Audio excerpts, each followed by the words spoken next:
Boa noite, Pedro. Vocês me ouvem bem? Boa noite, Rafael. Perfeito. Bom demais. Vamos lá, então. Pessoal, boa noite a todos. Aqui é Rafael Agdo, gerente comercial do Reagro, dos treinamentos com foco em gado de corte. E para nós é uma grande satisfação estar promovendo mais um Webinar Corte, um evento aí promovido pelas empresas do Grupo Reagro, tanto o Reagro Ensino quanto consultoria, o laboratório 3R Lab e o nosso software de gestão Ideagri.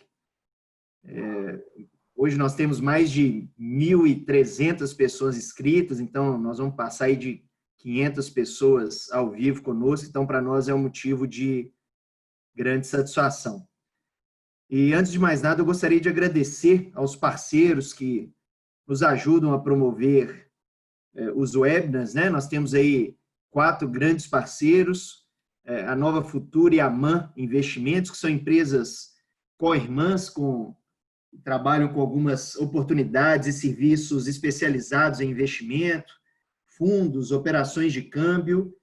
E para quem tem interesse, já ouviu falar e quer aprofundar mais nas ferramentas de hedge, para resguardar seus preços aí no mercado futuro, mediante esse cenário tão conturbado aí do momento que nós estamos vivendo, a MAN e a Nova Futura podem te ajudar. O site é maninvestimentos.com.br, ok? Tanto o Ricardo quanto o Maurício vão estar lá para atendê-los, tá bom? Outro grande parceiro de várias ações do Reagro, a Provita Supplements, empresa alemã, líder no mercado da Europa, chegando no Brasil com uma série de soluções na área de nutrição animal, aditivos, probióticos, microminerais, vitaminas e também inoculantes para alimentos conservados. E o nosso outro grande parceiro de todos os eventos online do Reagro, a Biogênesis Bagó, uma das líderes também do mercado nacional, com mais de 70 produtos no portfólio, tanto na área reprodutiva, nutracêuticos, a área de saúde animal de uma forma geral, com uma série de soluções para todos vocês, pecuaristas e técnicos que atuam no campo. E gostaria de agradecer muito ao aceite do convite da Roberta. A Roberta, eu fui ler agora aqui o currículo dela, não dá para falar tudo, senão nós vamos ficar uns 5 minutos aqui, Roberta, mas Roberta tem 2 pós-doutorados, já passou na mão aí do Milo Wiltbank, que é uma das grandes referências mundiais em reprodução, trabalha com o professor Pietro, então, formada na Unesp de Jaboticabal, já passou por mestrado nos Estados Unidos, em Wisconsin, então a Roberta com uma vasta experiência curricular, muita bagagem de conhecimento e muita vivência de campo. Acho que a foto dela ali simboliza bem, com a mão dentro da vaca, e é isso que a gente busca trazer aqui, um conteúdo extremamente aplicável para vocês. E eu acho que o momento é muito oportuno para falar aí de novilhas precoces, né? Os produtores de cria vivendo um momento fantástico, buscando ter ainda maiores resultados financeiros na fazenda, e com certeza a técnica ela tem ajudado nos resultados aí de projetos de várias regiões do Brasil. Então, Roberta, muito obrigado pelo aceite, fique à vontade, um bom evento para você e a todos. Obrigada, Rafael, pela apresentação. É um grande prazer estar aqui com vocês todos, né? Para a gente falar de um tema tão atual, tão polêmico, né? Que são as novilhas. Eu gostaria inicialmente de agradecer na equipe da Reagro pelo convite que foi feito para eu ministrar essa palestra, e também ao pessoal da Biogênesis que indicou o meu nome para tal. Bom, Rafael, me dá um feedback se a palestra já está disponível. Perfeito, estamos te ouvindo bem e o slide está na tela. Está na tela, então tá jóia. Então vamos lá, né? Bom, pessoal, então, como eu falei para vocês, né, o tema que foi pedido para a gente conversar aqui um pouquinho hoje foi novilha, especialmente novilhas precoce, e quando eu falar precoce, praticamente sempre eu vou estar falando da super precoce, e como prepará-la, selecioná-la e utilizá-la da forma mais adequada possível na estação de monta. Bom, antes de eu entrar no assunto novilhas propriamente dito, acho que todos sabem, né, que a palavra de ordem da agropecuária hoje, do agronegócio, é a sustentabilidade. E para a gente ter uma agropecuária sustentável, a gente precisa produzir mais por hectare, então produzir mais bezerros, no caso, por hectare, com baixo impacto ambiental, ou seja, sem abrir mais áreas, mas sim otimizando as áreas que já existem abertas, e também gerando sustentabilidade econômica. E sempre prestando muita atenção no mercado consumidor. O consumidor, seja ele interno ou externo, é ele quem dita quem fica e quem sai, é ele quem faz as maiores exigências de mercado para a gente. Então, hoje, a gente sabe que para a gente conseguir fazer essa alta produção por hectare com baixo impacto ambiental, o que é bom para o consumidor e para o produtor, a gente precisa necessariamente introduzir tecnologia nas fazendas. E aí a gente vai conseguir produzir alimento em quantidade, com muita qualidade e acessível economicamente. Bom, com relação à ocupação de terra do Brasil, quase 60% da área brasileira é coberta por florestas naturais. Na verdade, se a gente for colocar nessa conta as áreas de reserva que são mantidas pelas fazendas, então a gente ultrapassa dos 60%, né? Então, e que país que tem esse berço de florestas naturais?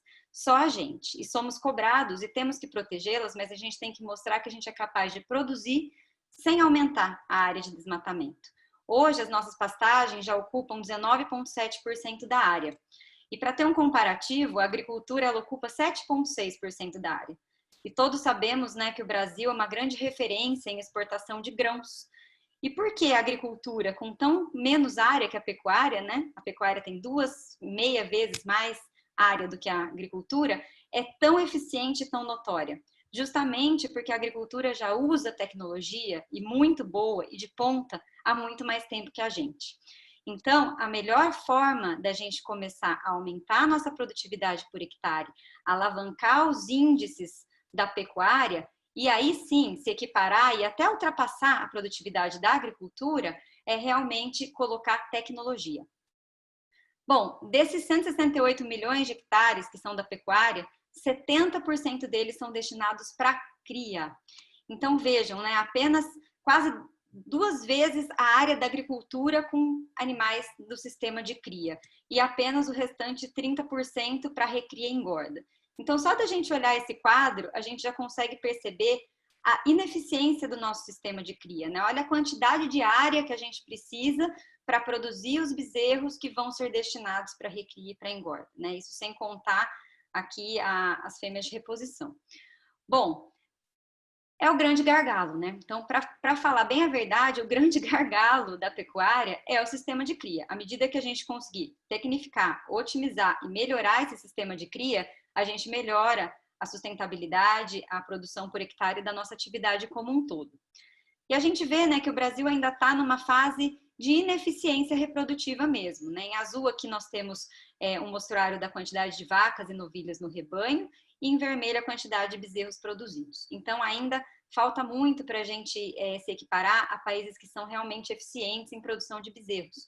E para a gente melhorar essa eficiência reprodutiva, praticamente existem 2 pilares que a gente tem que trabalhar muito bem dentro do nosso rebanho, que é a produção de bezerros por vaca ano, ou seja, a redução do intervalo entre partos, e aqui um dos maiores gargalos é vencer o problema do anestro nutricional e da presença do bezerro, e o outro grande gargalo é a redução da idade ao primeiro parto, que é o tópico da nossa palestra de hoje.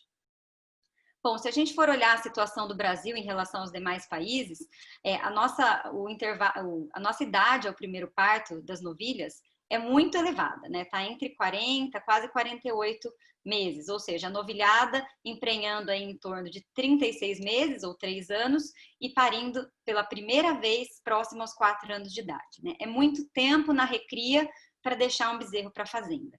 Os países que já estão à frente, vejam só, já em torno lá dos 14 meses, né, emprenhando para parir com 2 anos de idade.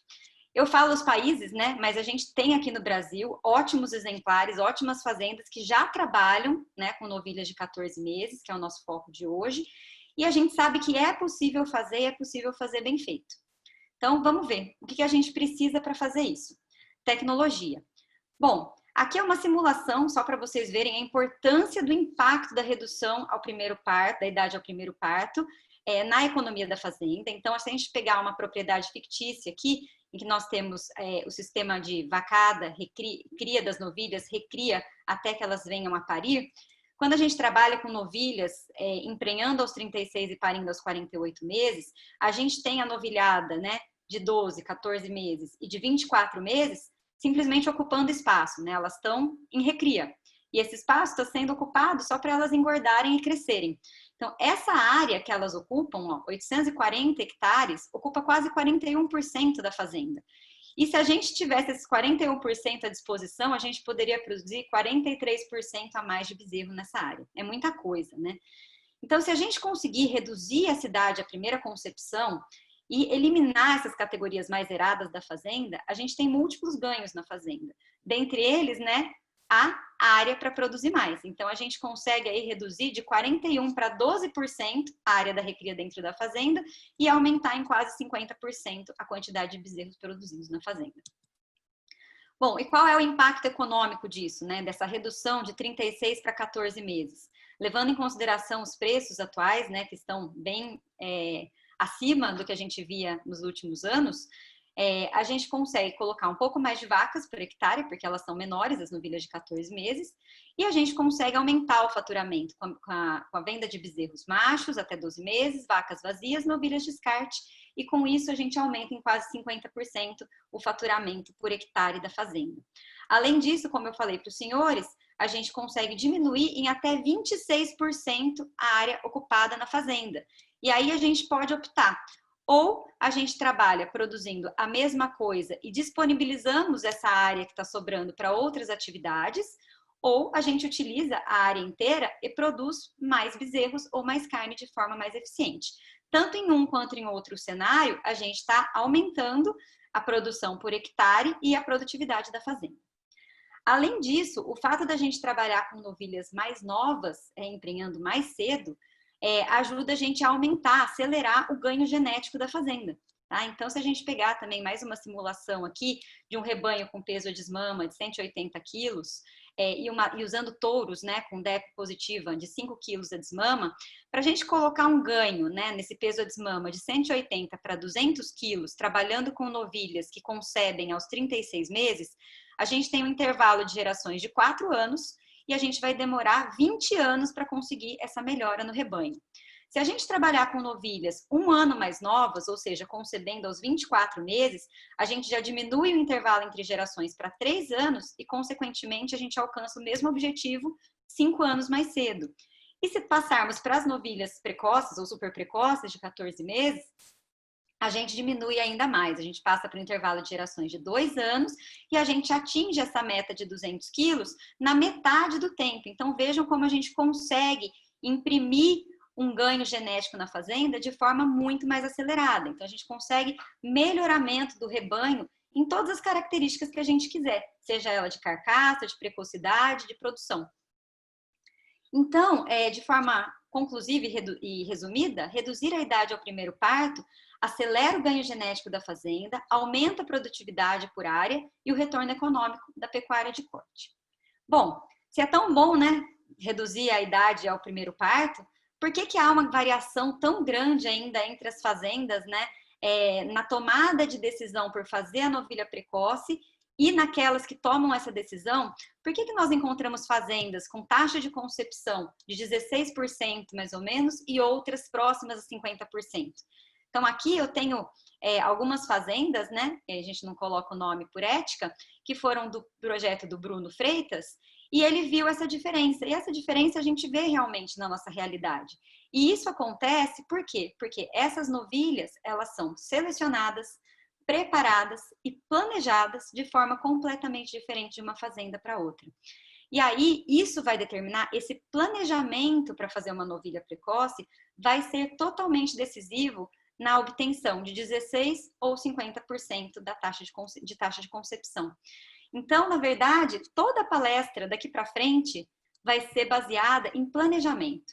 Fazer novilhas precoces exige planejamento em várias áreas: planejamento genético, planejamento nutricional, planejamento sanitário e temporal. Por que temporal? Porque a gente precisa começar lá atrás, quando a mãe dela vai emprenhar dessa novilha precoce. Então, eu vou separar aqui em algumas áreas a palestra para ficar mais didático, né? E também para vocês verem o quanto que é laborioso fazer uma boa novilha precoce e continuar com essa novilha posteriormente com alta qualidade no rebanho. Então, a gente tem que começar a pensar antes do nascimento dessa novilha. A seleção da mãe, a seleção do sêmen que será utilizado e a época que ela vai nascer. Durante o desenvolvimento fetal, dentro da barriga da vaca, a gente vai falar um pouquinho de miogênese e adipogênese, após o nascimento, que é todo o preparo dela para entrar em reprodução, e após o parto, né? Como fazer essa novilha continuar crescendo, criar o bezerro que está ao pé e reconceber como primípara. Bom, vamos lá então. Vamos falar um pouquinho do preparo antes do nascimento, desse planejamento. Bom, se a gente for pensar em trabalhar com novilhas precoce, a gente vai começar a ter essa novilha precoce, se a gente tiver um bom planejamento, 3 estações de monta à frente do que a gente está pensando. Por quê? A gente tem que pensar lá quando a mãe dela vai conceber. Por quê? A gente sabe que a prenhez do início da estação de monta, as vacas que emprenham no início da estação de monta, são as vacas que derrubam os melhores bezerros, são os bezerros do cedo. Esses bezerros, eles desmamam mais pesados e eles têm uma probabilidade maior, como fêmeas, de chegarem púberes, né, ou maduras sexualmente na estação de monta como novilha precoce. Então, quando a gente vai planejar o nascimento dessas bezerras, a gente tem que pensar em tentar fazer essas vacas, mães das bezerras, das novilhas precoces, emprenharem bem no início da estação de monta. Aí, na estação subsequente, teremos as bezerras, a recria dessas bezerras, e aí elas vão entrar em estação de monta. Vai ficar um pouquinho mais claro nesse slide. Vejam, as vacas que concebem no primeiro mês, elas vão chegar, essa novilha que nasceu no primeiro mês de parição, vamos dizer assim, ela vai chegar lá na estação de monta como precoce com 14 meses de idade, né? Segundo o estudo do Bruno, essas novilhas, elas emprenharam em torno de 46,7%. As novilhas do segundo mês, elas chegam com 1 mês a menos. E quem trabalha aqui com novilha sabe que 1 mês para uma novilha precoce faz muita diferença, né? E isso é observado na taxa de concepção. Então, ela emprenha menos do que a novilha do primeiro mês. E a do terceiro mês, 12 meses, é um altíssimo desafio para ela emprenhar e a taxa de concepção dela é baixa. Além disso, ela vai estar emprenhando no finalzinho da estação de monta. Isso quer dizer que ela vai conceber dentro da estação subsequente, né? Como primípara. E aí ela já vai perder tempo. Além disso, como ela está sendo do final da estação, muitas vezes ela não vai conseguir chegar a uma taxa de prenhez, mesmo sendo expostas várias vezes a recinque e a touro, satisfatória como essas novilhas do primeiro mês. Então, o programa reprodutivo da novilha precoce, ele começa no início do momento da concepção da vaca. Aqui é só para ilustrar para vocês a questão da bezerrada do cedo, né? Então, as fêmeas nascidas no primeiro carimbo, elas desmamam mais pesadas do que as fêmeas do segundo mês e do terceiro mês. E isso já foi mostrado em diversos estudos. Então, vocês vão ver mais adiante que um dos pontos importantes para uma novilha emprenhar bem é o peso. E a gente já sair à frente com esse peso a desmama é bem importante no planejamento dessa novilha.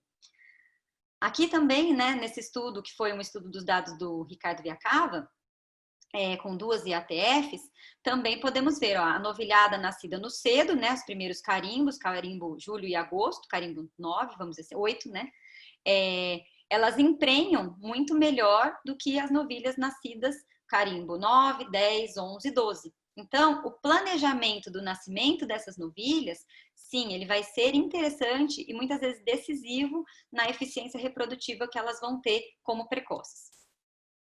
Bom, o outro ponto muito importante é a escolha do sêmen, né, que vai ser utilizado para fazermos essa novilha precoce. Seguindo o mesmo estudo do Bruno, foi observado que existe uma diferença na concepção de novilhas que são filhas desses touros pontuados aqui embaixo, como a BCD, e os touros EFGH. Esses touros, em preto, eles deram uma taxa de prenhez maior para as filhas dele como novilhas precoces, acima da média. Então, possivelmente, os touros que têm DEP positiva para precocidade sexual, eles levam a uma precocidade adiantada, né, uma puberdade adiantada e também a uma maior taxa de concepção das filhas. Então, muito importante quem vai trabalhar com novilha precoce, escolher, né, com foco na precocidade, o reprodutor que vai ser utilizado na cobertura da mãe.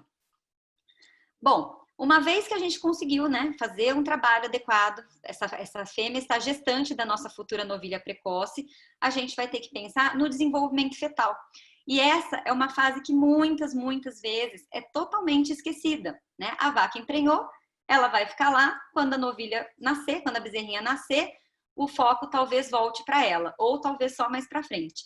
Mas é importante lembrar alguns aspectos da vida fetal que também podem ser bastante decisivos no preparo dessa novilha. Se a gente pensar nos estágios que acontecem na vida fetal de formação do músculo, que é a miogênese, e a adipogênese, a gente tem que no segundo e no terceiro trimestre de gestação, alguns eventos extremamente importantes acontecem para a formação dessa novilha. No segundo trimestre, praticamente acontece toda a miogênese secundária. O que significa isso? Durante esse processo de miogênese, que vai aqui do primeiro mês de gestação até o 7º, mais ou menos, toda a quantidade de fibras musculares que esse animal vai ter para a vida inteira vai ser determinada nesse momento. Tá? Depois disso, só vai ter hipertrofia muscular, depois que esse animal nascer. Então, a qualidade da carcaça, por exemplo, desse animal, ela é totalmente dependente dessa formação, dessa miogênese. E há vários estudos que já mostram, não consigo mostrar vários aqui para vocês, mas enfim, que a restrição de nutrientes nessa fase, ela vai acarretar em animais com menor peso de desmama, animais com menor qualidade de carcaça, maior peso ao abate, e também vou mostrar uns dados reprodutivos mais para frente para vocês. Além disso, no terceiro trimestre da gestação, no último trimestre, tem a adipogênese. O que acontece na adipogênese? É a deposição de adipócitos, e ela acontece principalmente nessa fase aqui, no meio das fibras musculares. Então, na vida também intrauterina, que vai ser determinada a quantidade de marmoreio da carne desse animal. Então, isso é importante para o macho, né, que vai para engorda, e para a fêmea que vai para engorda para qualidade de carcaça. E é muito importante, como eu vou mostrar para vocês, também para a determinação da puberdade e da fertilidade da fêmea de reprodução. Só para vocês terem uma ideia, coloquei 3 estudos aqui. A puberdade antes da primeira estação de monta, ela é atingida mais cedo em novilhas que são filhas de vacas suplementadas, em relação às filhas das vacas não suplementadas. Em ratas, por exemplo, quando tem restrição proteica na gestação, tem atraso na puberdade. Possivelmente isso deve ocorrer em novilhas também. E com relação à taxa de prenhez, também. Novilhas nascidas de vacas suplementadas durante o terço final da gestação, elas têm maior taxa de prenhez do que de filhas de vacas não suplementadas. Então, vejam como é importante a nutrição da mãe para gerar um preparo intrauterino dessa nossa futura novilha. E aqui, se a gente for fazer um planejamento nutricional, a gente tem algumas coisas a nosso favor, né? Se a gente pensar que a gente vai emprenhar as vacas, né, que vão ser as mães das nossas novilhas, no início da estação, a gente vai emprenhar essas vacas enquanto ainda há uma boa produção de forragens, disponibilidade de forragens, que é a linha azul. À medida que a gestação for evoluindo, e a gente for evoluindo nos meses, vejam aqui, no segundo e terceiro trimestre, é a parte de menor produção de forragem dentro da fazenda, são a fase da seca. E a gente muitas vezes não suplementa esses animais, né? Principalmente as gestantes, né? E olha, como isso é a nosso favor, gente. A linha amarela é o requerimento nutricional desses animais. Então vejam que a quantidade de pastagem diminui, mas o requerimento nutricional dessa fêmea diminui também. Então, aqui, a gente não precisa de uma super suplementação para atingir o requerimento. É uma suplementação básica, né? Então, ela não é tão custosa. E ela vai trazer um benefício muito grande se a gente for pensar nesse preparo intrauterino dos animais. Vejam aqui, por esse slide, que nesses meses do segundo e terceiro trimestre, são os meses de menor exigência nutricional da vaca. Então, fazer um planejamento nutricional, ele além de não ser caro, ele pode trazer um benefício muito grande, né, para esse bezerro que vai nascer, seja ele para engorda, seja ela para uma novilha precoce.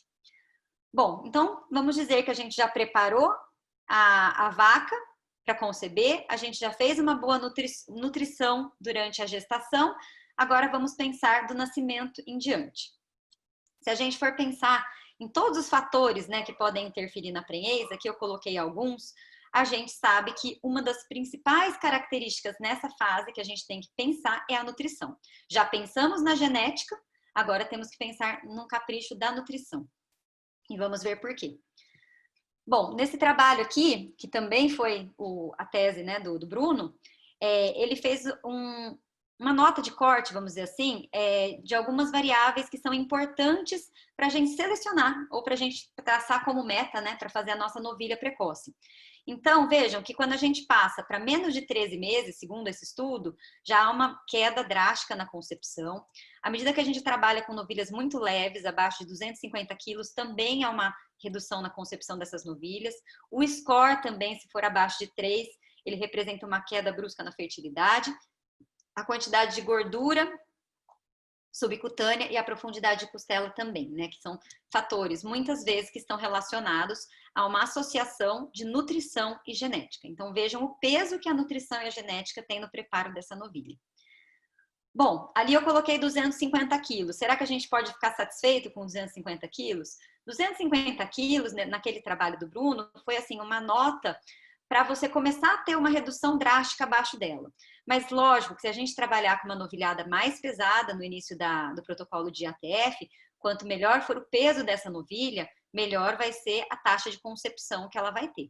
Tá? Então, aqui, vejam que as novilhas com 260 quilos abaixo emprenharam em torno de 33% ao final da estação de monta, enquanto as novilhas de 300 quilos ou mais chegaram aí aos seus 70%, quase 80% ao final da estação de monta. Então, o peso que a novilha vai entrar em protocolo, ele é um dos fatores decisivos na taxa que nós vamos obter de concepção dessa novilha. Bom, então, a gente tem que tomar uma decisão. Se a gente continuar com um manejo normal, vamos dizer assim, da fazenda, em que não há nenhum tipo de suplementação, nenhum tipo de capricho nutricional para essas bezerras, seja durante o período nascimento ao desmame, seja após o desmame, possivelmente, se a gente for pegar a média aí Brasil, né, o nosso desmame não vai ultrapassar os 170 quilos e essa novilha vai chegar lá na estação de monta, como precoce, vamos dizer assim, com 240 quilos. E aí os índices de concepção vão ser catastróficos e ela vai sofrer muito, né, para conseguir chegar no peso adulto durante a gestação e no pós-parto, como primípara, talvez ela seja bastante custosa para a fazenda também. Então, voltando, né, ao tópico nutrição, para a gente conseguir boas taxas, temos que caprichar na nutrição, seja fazendo um creep feeding, já para desmamar ela mais pesada, ou, né, fazendo um capricho maior na desmama, ou uma combinação de ambos. Contanto que a gente tente traçar a nossa meta ao início da IATF em torno de 300 quilos. E isso viabiliza a IATF e traz boas taxas e um preparo muito bom dessa novilha. E, logicamente, para a gente fazer isso, a gente tem que investir, né? Mas esse investimento, ele é presenteado, né, com uma boa taxa de concepção e um bezerro entregue mais cedo por essa novilha, né? Um ano mais cedo do que ela entregaria se ela fosse conceber na estação subsequente.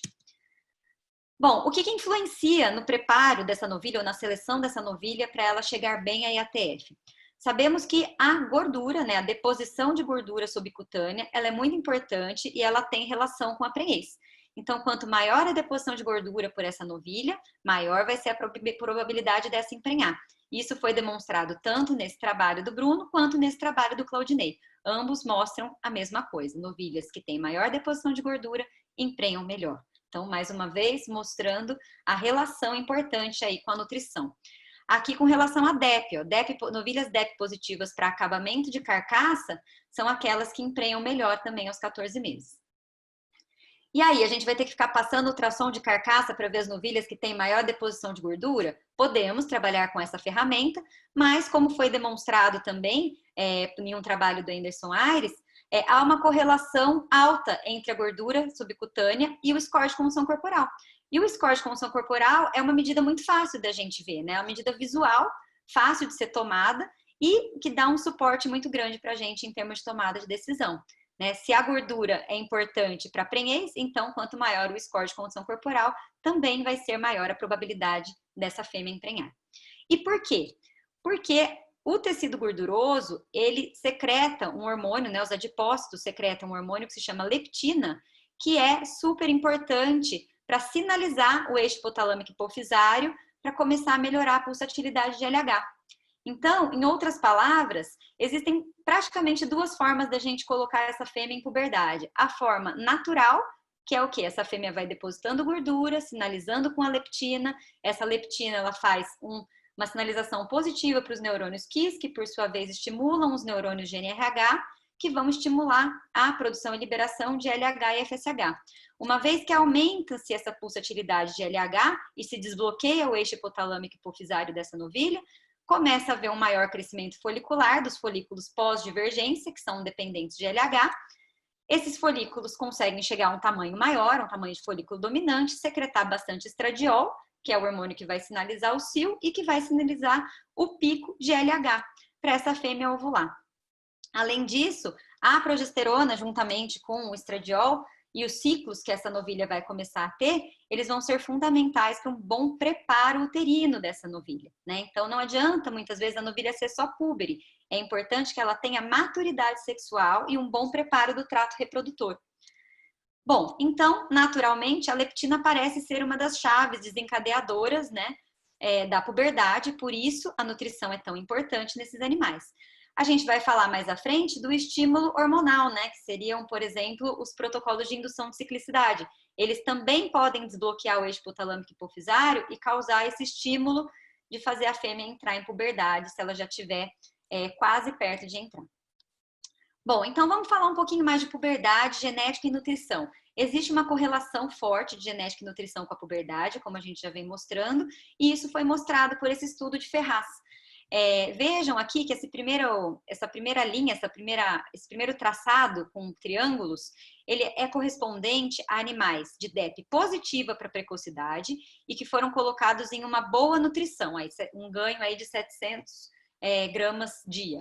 Então, esses animais, eles atingem a puberdade mais cedo. Aqui a porcentagem de novilhas púberes no eixo Y e no eixo X a idade com que elas atingem a puberdade. Então, vejam que várias novilhas atingindo a puberdade aqui com 14, 16 meses e praticamente 100% delas púberes já antes dos 24 meses. Isso quando elas são positivas para precocidade e com boa nutrição.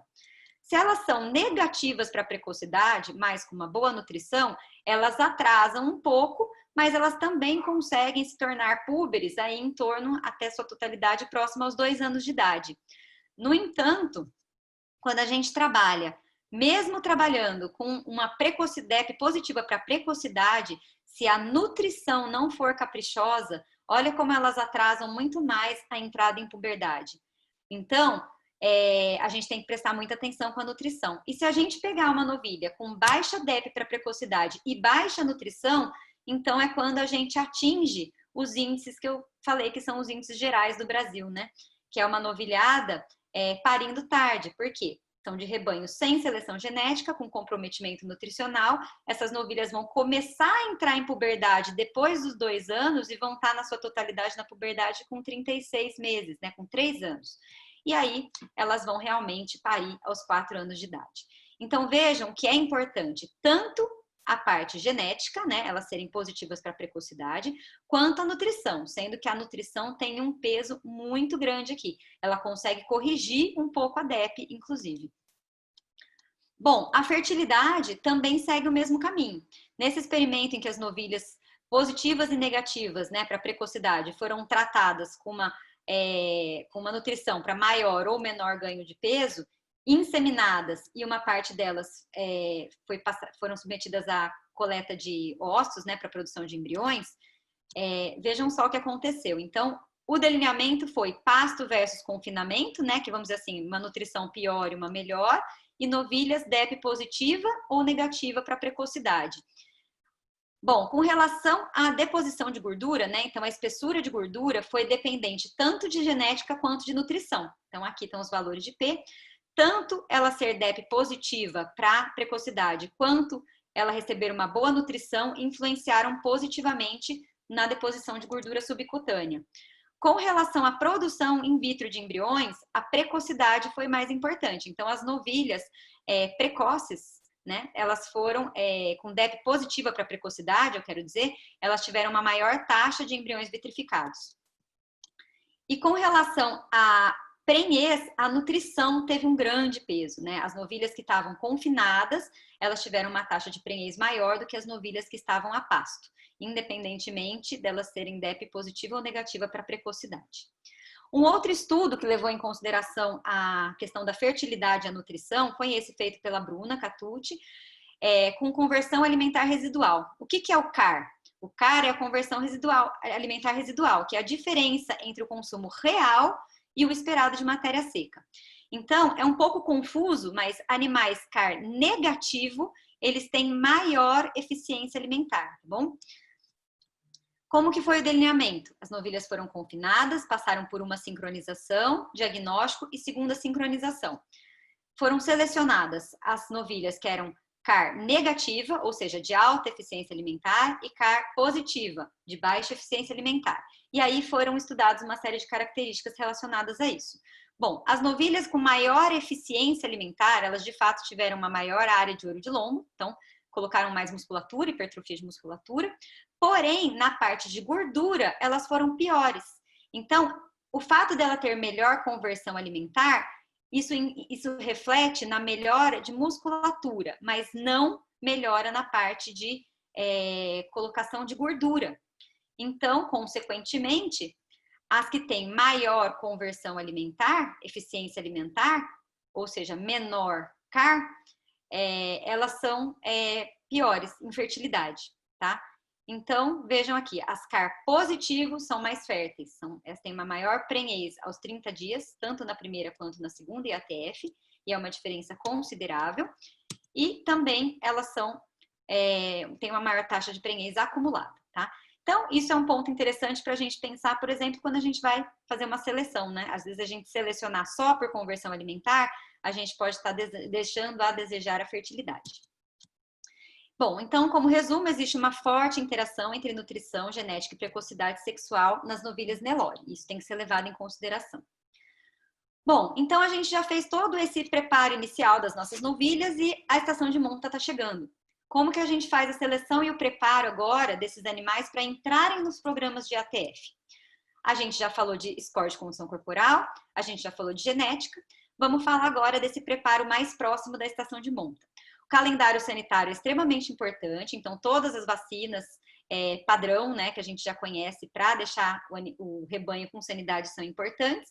E nós temos também as vacinas reprodutivas, que elas interferem na produtividade, mas interferem também nos índices reprodutivos, que são uma ferramenta interessante para a gente aumentar ou manter a nossa taxa de fertilidade boa na fazenda. E vamos falar bastante sobre protocolos de ATF também. Bom, com relação à imunização desses animais para as doenças reprodutivas, vou citar aqui apenas 2 trabalhos para vocês, tem inúmeros, só para pontuar a importância da vacinação desses animais. Nesse trabalho, a gente fez a vacinação em 3 protocolos, que eu vou mostrar para vocês, tanto em Nelore, novilhas Nelore, quanto em novilhas meio-sangue ambos, tá? Aqui são novilhas de 24 meses, tá, pessoal? Cada lote que entrou no nosso trabalho foi dividido em grupo não vacinado, que é o grupo controle, em grupo vacinado previamente ao protocolo de ATF, ou seja, primeira dose 40 dias antes do D0 e a segunda dose no D0, e o terceiro grupo recebeu a primeira dose no D0 e a revacinação no diagnóstico precoce de gestação 40 dias depois, tá? Vou mostrar já direto o resultado que interessa, que foi a redução da perda gestacional desses animais. Então, não houve diferença na taxa de prenhez do grupo controle vacina antes e vacina durante, porém, houve uma boa diferença na perda gestacional. E a gente sabe que a perda gestacional de novilhas, normalmente, ela é bem elevada, né, em relação à das vacas, e nesse estudo, a vacada não vacinada perdeu em torno de 10% e a vacada vacinada perdeu menos, sendo que as que receberam a vacina prévia e entraram já no protocolo de ATF com a segunda dose feita, elas foram as que melhor responderam em termos de fertilidade, com uma redução da perda gestacional. Nesse outro estudo, em 3 fazendas diferentes, foi demonstrado que em todas elas houve um acréscimo em prenhez, né, agora, quando foi utilizada a vacina reprodutiva, e esse acréscimo ele foi tão mais intenso quanto foi o desafio da fazenda, o que parece muito lógico. Então, fazendas que tinham mais animais ou maior prevalência dessas doenças que estão que estão utilizadas na prevenção com essas vacinas, como a BVD, por exemplo, quanto maior o desafio, maior foi o impacto positivo da vacinação, tá? Bom, com relação à ciclicidade, né, nós sabemos já de um estudo tradicional do Manuel Safilho, que quanto maior quantidade de ciclos essa fêmea tiver antes da estação de monta, mais propensa a prenhez, né, mais fértil ela estará. Por quê? Porque ela não só estará púbere, mas madura sexualmente. E ele mostrou isso nesse trabalho. Animais que não tinham corpo lúteo 90 dias antes da estação de monta, mas que desenvolveram uma ovulação e a formação de um corpo lúteo entre 90 e 45 dias antes da estação de monta, foram comparados com aqueles que desenvolveram um corpo lúteo entre 45 e o dia zero da estação de monta. E olha só que dado legal. Os animais que ciclaram mais cedo, eles tiveram uma maior prenhez a IATF e uma maior prenhez 60 dias, né, após a IATF. Mostrando que quanto maior o número de ciclos, maior o preparo uterino desse animal e maior a taxa de prenhez. Então, se é tão importante esse animal estar ciclando, estar com o útero bem maduro, a indução de ciclicidade, ela passa a ser uma ferramenta muito interessante para a gente fazer esses animais começarem a ciclar, desbloquear o eixo e entrarem em puberdade antes da gente começar a estação de monta. Inicialmente, utilizava-se apenas dispositivos, né, para fazer essa indução de ciclicidade, e dispositivos que já tinham tido todos os seus usos feitos, porque havia um medo muito grande do excesso de progesterona, ao invés de estimular o eixo hipotalâmico hipofisário, fazer o bloqueio dessas novilhas e aí piorar a situação.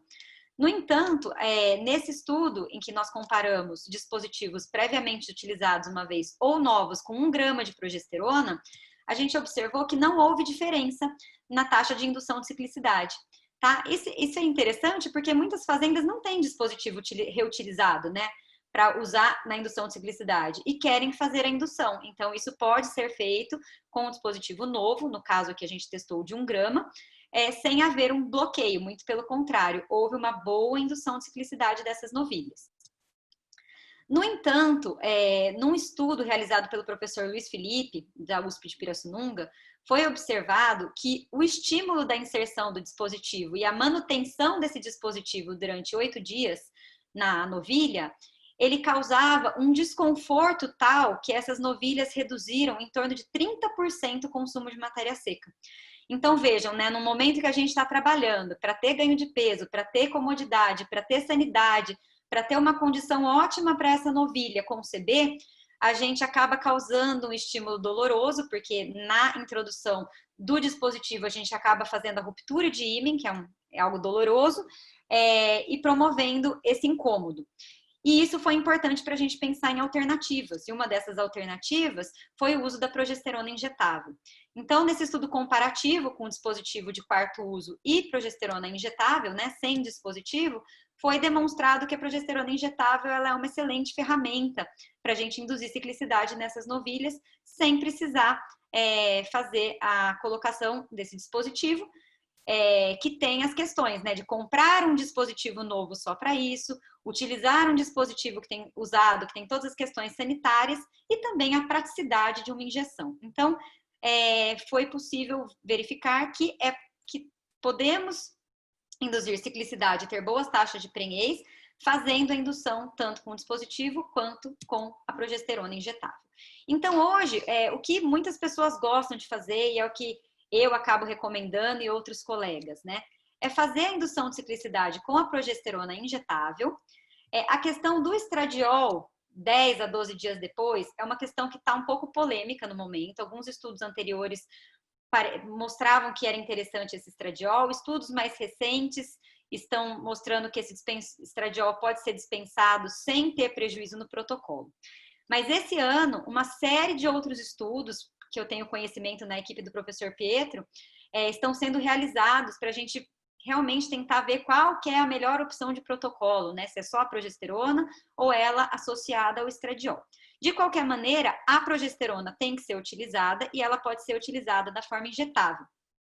Outra estratégia que é bastante interessante, principalmente nas novilhas precoces, é no dia da progesterona injetável, fazer só a colocação desse dispositivo para romper o ímen. Então, você já promove esse estímulo de ruptura de ímen e ela vai ter aí 24 dias ou mais para se recuperar. E aí, quando for chegar na estação de monta e colocar o dispositivo propriamente dito, provavelmente o incômodo dessa novilha vai ser muito menor e a facilidade de colocação do dispositivo vai ser maior. E a gente pode aproveitar esse manejo também, logicamente, para fazer a primeira dose da vacina reprodutiva, como a gente viu anteriormente.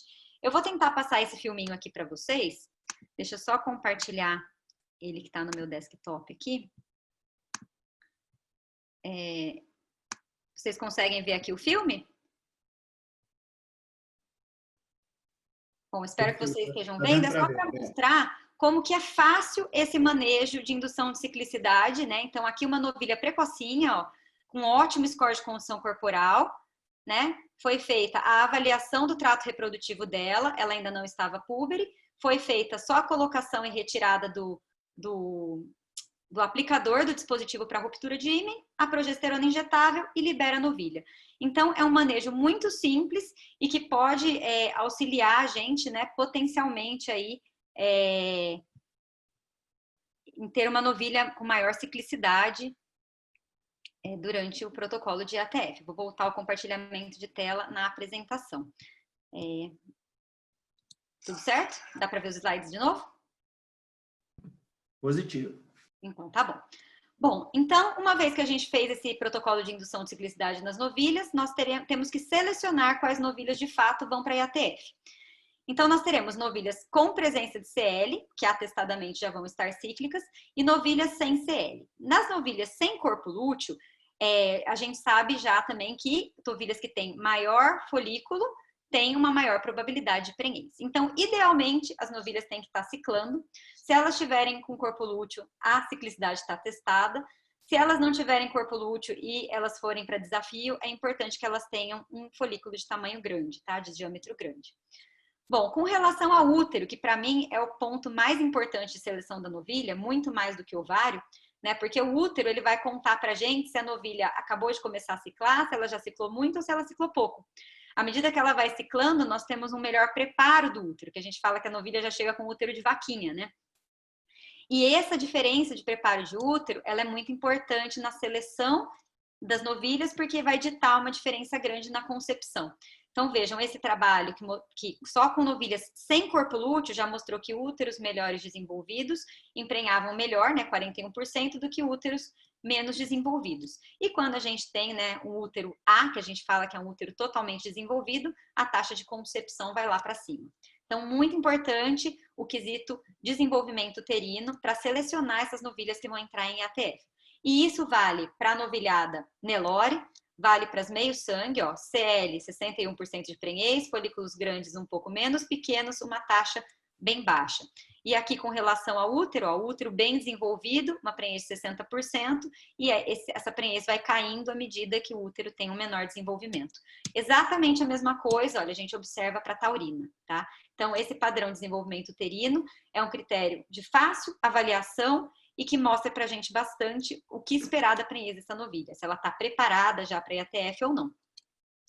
Bom, então vamos supor que a gente fez toda a lição de casa até agora, nessas novilhas estão preparadas para IATF e a gente vai colocá-las no D0 da IATF.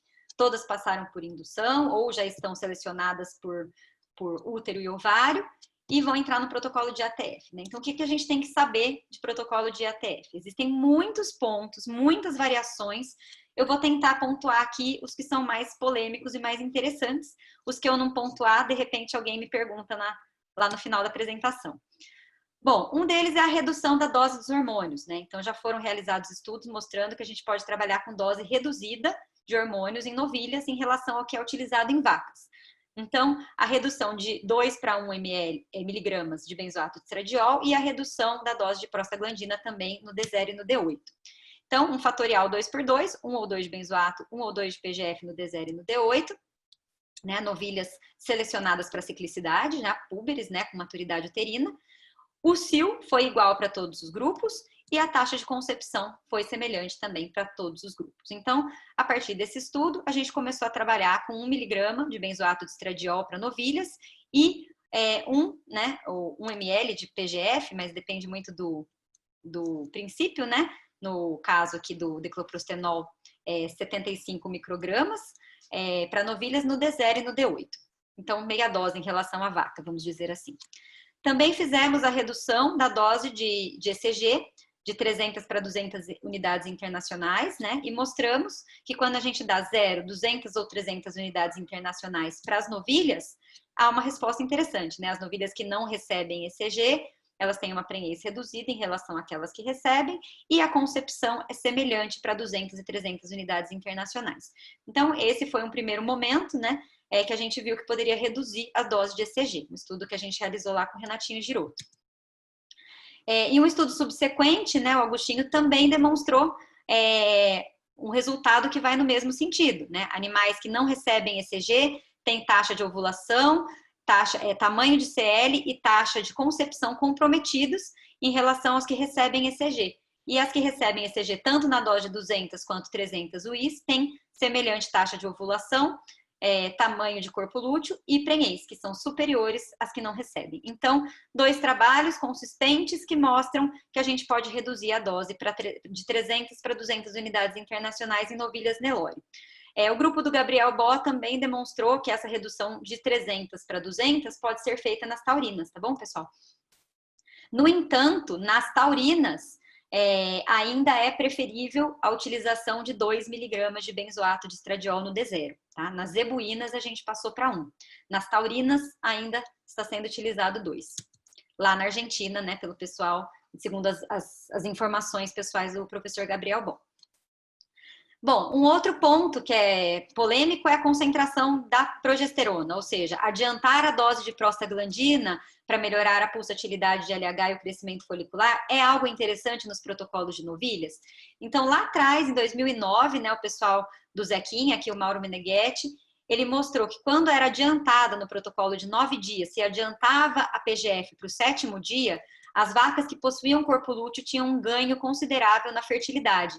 No entanto, as vacas que não tinham corpo lúteo consideravam com fertilidade semelhante. Ou seja, quando as vacas têm corpo lúteo, um dispositivo de alta progesterona, a somatória disso tudo dá uma progesterona elevada e possivelmente isso atrapalha o crescimento folicular. E por isso, o uso da prostaglandina antecipada foi benéfico. No entanto, isso incide em um manejo extra na fazenda. E como a gente precisa dessa pulsatilidade aqui na frente, depois da divergência folicular, mas ela não atrapalha antes, por que não adiantar essa PGF para o dia 0 e aí poupar um manejo, né? Ter a mesma eficiência, porém mantendo só os 3 manejos. Então, isso foi pensado em 2018 na equipe lá do professor Pietro e foi testado, né, em inúmeros estudos subsequentes. Então, aqui, adiantando a PGF com 4 ou 3 manejos, não houve diferença em taxa de prenhez. Então, é possível melhorar a fertilidade das novilhas dando essa PGF adiantada e ela pode ser feita no D0. Então, a gente não precisa prender o animal uma vez a mais para fazer isso. E esse estudo, né, reforçou esse dado. Então, foi utilizado aqui a PGF somente no D0 ou no D0 e no D8 e a taxa de prenhez aumentou consideravelmente quando foi feito nos 2 momentos. Então, hoje, em novilhas, a gente recomenda, né, a utilização da PGF, tanto no D0 quanto no momento da retirada do dispositivo. Outro assunto bastante polêmico e bem atual é a questão da duração do protocolo. A gente sabe que existem protocolos de 9 e 8 dias, que são os mais clássicos, vamos dizer assim, mas hoje também está sendo bastante discutido esse protocolo de 7 dias, que já foi testado antigamente, mas ele voltou à tona com o grupo do professor Roberto Sartori, e também o protocolo J5, que é muito utilizado lá na Argentina. Bom, inúmeros trabalhos foram feitos ali em 2006 pela equipe do professor Pietro Baruzelli, confrontando 8 e 9, 6 e 8, 7 e 9, ou seja, todas as variações possíveis em vacas de corte, vacas leiteiras, novilhas, e mais atualmente, aqui em 2020, pela equipe do professor Roberto Sartori, também em vacas e novilhas, comparando diferentes durações de protocolo. Em todos esses estudos, não houve diferença na taxa de concepção pela duração da permanência do dispositivo, tá? Logicamente, cada um dos protocolos tem algumas particularidades, mas respeitando as particularidades de cada um, não houve diferença. Então, isso, né, tem quase 8.000 animais nesses estudos todos juntos, isso dá uma flexibilidade de agenda e manejo nas fazendas muito grande para a gente. Porém, recentemente, começamos a levantar uma possível hipótese. Muitas vezes, em experimentos, a gente estava notando o pessoal de campo, né, reportando, e o pessoal da pesquisa, quem passava ultrassom, principalmente na pesquisa, aqui no momento da retirada e na inseminação, estava reportando haver um pouco mais de ovulação antecipada. E por que isso poderia estar acontecendo? Bom, se a gente está usando prostaglandina no dia 0 do protocolo de novilhas, ou seja, a gente abaixa a progesterona por remover um possível corpo lúteo, usando dispositivos de baixa progesterona, muitas vezes monodose, e usando a ECG, quer dizer, nós estamos usando 3 estratégias para aumentar a pulsatilidade de LH. E está indo tudo muito bem. Mas, e se essas novilhas, por exemplo, estiverem em suplementação, intensa principalmente? Quando os animais são suplementados, eles aumentam a metabolização geral do organismo. O metabolismo deles muda o ritmo.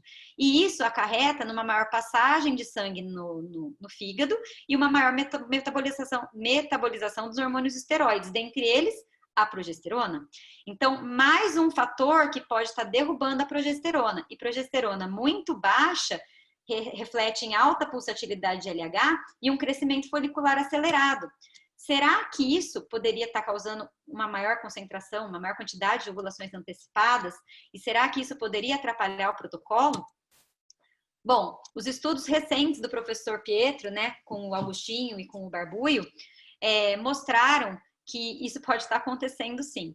Tá? Então, aqui nesse estudo, com protocolos de 8 dias de manejo, foi verificado que existe 30% de ovulação antecipada quando se faz um protocolo de 8 dias, tá? E essas ovulações antecipadas, elas sempre refletem em uma menor taxa de concepção. As ovulações que são feitas, que ocorrem após a IATF, que é o que a gente quer, né? Elas refletem numa prenhez maior. Então, ovulação antecipada atrapalha, sim, os índices do nosso protocolo. Nesse outro estudo, não publicado, né, do Márcio Marques, da Gera Embrio, também foi observado, olha, protocolos de 8 dias, 37% de ovulação antecipada na novilhada. E isso, mais uma vez, refletiu em uma menor concepção. Novilhas que ovulam antes emprenham 14%. Novilhas que emprenham após a IATF emprenharam 64%. Então, essa ovulação antecipada passou a ser um ponto de preocupação nos protocolos de novilhas. E aí, uma estratégia poderia ser, como já tinham vários indícios dos estudos do professor Roberto Sartori, que os protocolos de 7 dias de duração estavam indo muito bem em novilhas, então foi feito um comparativo de 8 versus 7 dias, para ver se essa redução do protocolo poderia diminuir o número, a quantidade de ovulações antecipadas e, consequentemente, né, melhorar a fertilidade dessas novilhas. Então, protocolos idênticos, a única diferença é a duração do dispositivo. 7 dias de dispositivo com inseminação no D9 ou 8 dias com inseminação no D10. Bom, com relação à prenhez, olha só, taxa de prenhez 7 dias, protocolo de 7 dias foi maior que protocolo de 8 dias. E com relação ao manejo nutricional, vejam que interessante. Esse impacto, ele foi muito importante nas novilhas que a gente chamou novilhas submetidas a alta tecnologia. Isso quer dizer que estavam em suplementação, proteinado na seca e energético nas águas. Então, novilhas suplementadas, que estão com a metabolização mais acelerada dos hormônios, elas se beneficiaram de um protocolo de menor duração, 7 dias de protocolo. Então, isso é muito importante, porque como eu falei para vocês no começo, em muitos momentos da palestra, trabalhar com a precoce exige planejamento, dentre eles, planejamento nutricional. E muitas vezes a gente vai estar suplementando essas novilhas para elas chegarem com 300 quilos. É quase impossível elas chegarem com 300 quilos na IATF e 14 meses sem suplementação alguma, só se o passo for espetacular, mas a gente sabe que é muito difícil. Então, gente, quando essa suplementação é feita para atingir a nossa meta de peso no início da IATF, talvez seja bem interessante a gente pensar em reduzir o protocolo para protocolo de 7 dias de duração, tá? Nas novilhas não suplementadas, não houve diferença do protocolo de 7 versus 8 dias. E isso, né, é explicado por essa metabolização hepática. Então, só para exemplificar para vocês, ó, quando os animais têm um alto consumo de matéria seca, a pulsatilidade de LH é maior, então tem um alto crescimento folicular. Então, o folículo de alta nutrição é esse folículo com bolinhas pretas. Ele é maior, então provavelmente ele consegue ovular mais cedo. Bom, num estudo subsequente aqui do João Barbuio, também, ó, isso aqui vem reforçar o mesmo resultado que eu mostrei para vocês. 7 versus 8 dias. Ó, taxa de ovulação antecipada, 8 dias, 16%. Foi menor do que os anteriores, que estavam em torno de 30%. Mas olha como reduz quando a gente faz o protocolo de 7 dias. Ó, reduziu de 16% para 5%. E isso é estatisticamente bem considerável. Nesses animais aqui, que um N não tão alto, houve uma tendência, né, de aumento da prenhez, né, que não foi significativo estatisticamente, porém, quando o N foi aumentado aí para quase 9.000 novilhas Nelore, tanto na primeira, quanto na segunda, quanto na terceira IATF, os animais que receberam um protocolo de 7 dias, que é esses em vermelho, tiveram uma prenhez mais alta que o protocolo de 8 dias, que está aqui ilustrado em amarelo, tá? Então, é algo para a gente pensar, pessoal. Talvez o protocolo de 7 dias seja uma alternativa importante para as novilhas, especialmente aquelas suplementadas. Bom, como conclusão, protocolos com 7 dias de permanência do dispositivo de progesterona podem ser uma opção para melhorar a taxa de prenhez das novilhas Nelore, especialmente as suplementadas. Bom, estamos partindo para o final. Uso do segundo indutor de ovulação, que também é algo bem perguntado, né? Ou seja, o GNRH no dia da inseminação. Bom, a gente sabe que as novilhas que apresentam cio, que são essas em verde, elas emprenham melhor do que as novilhas que emprenham cio fraco ou ausência de cio. Isso acontece em todas as categorias, primíparas, novilhas, multíparas e vacas solteiras.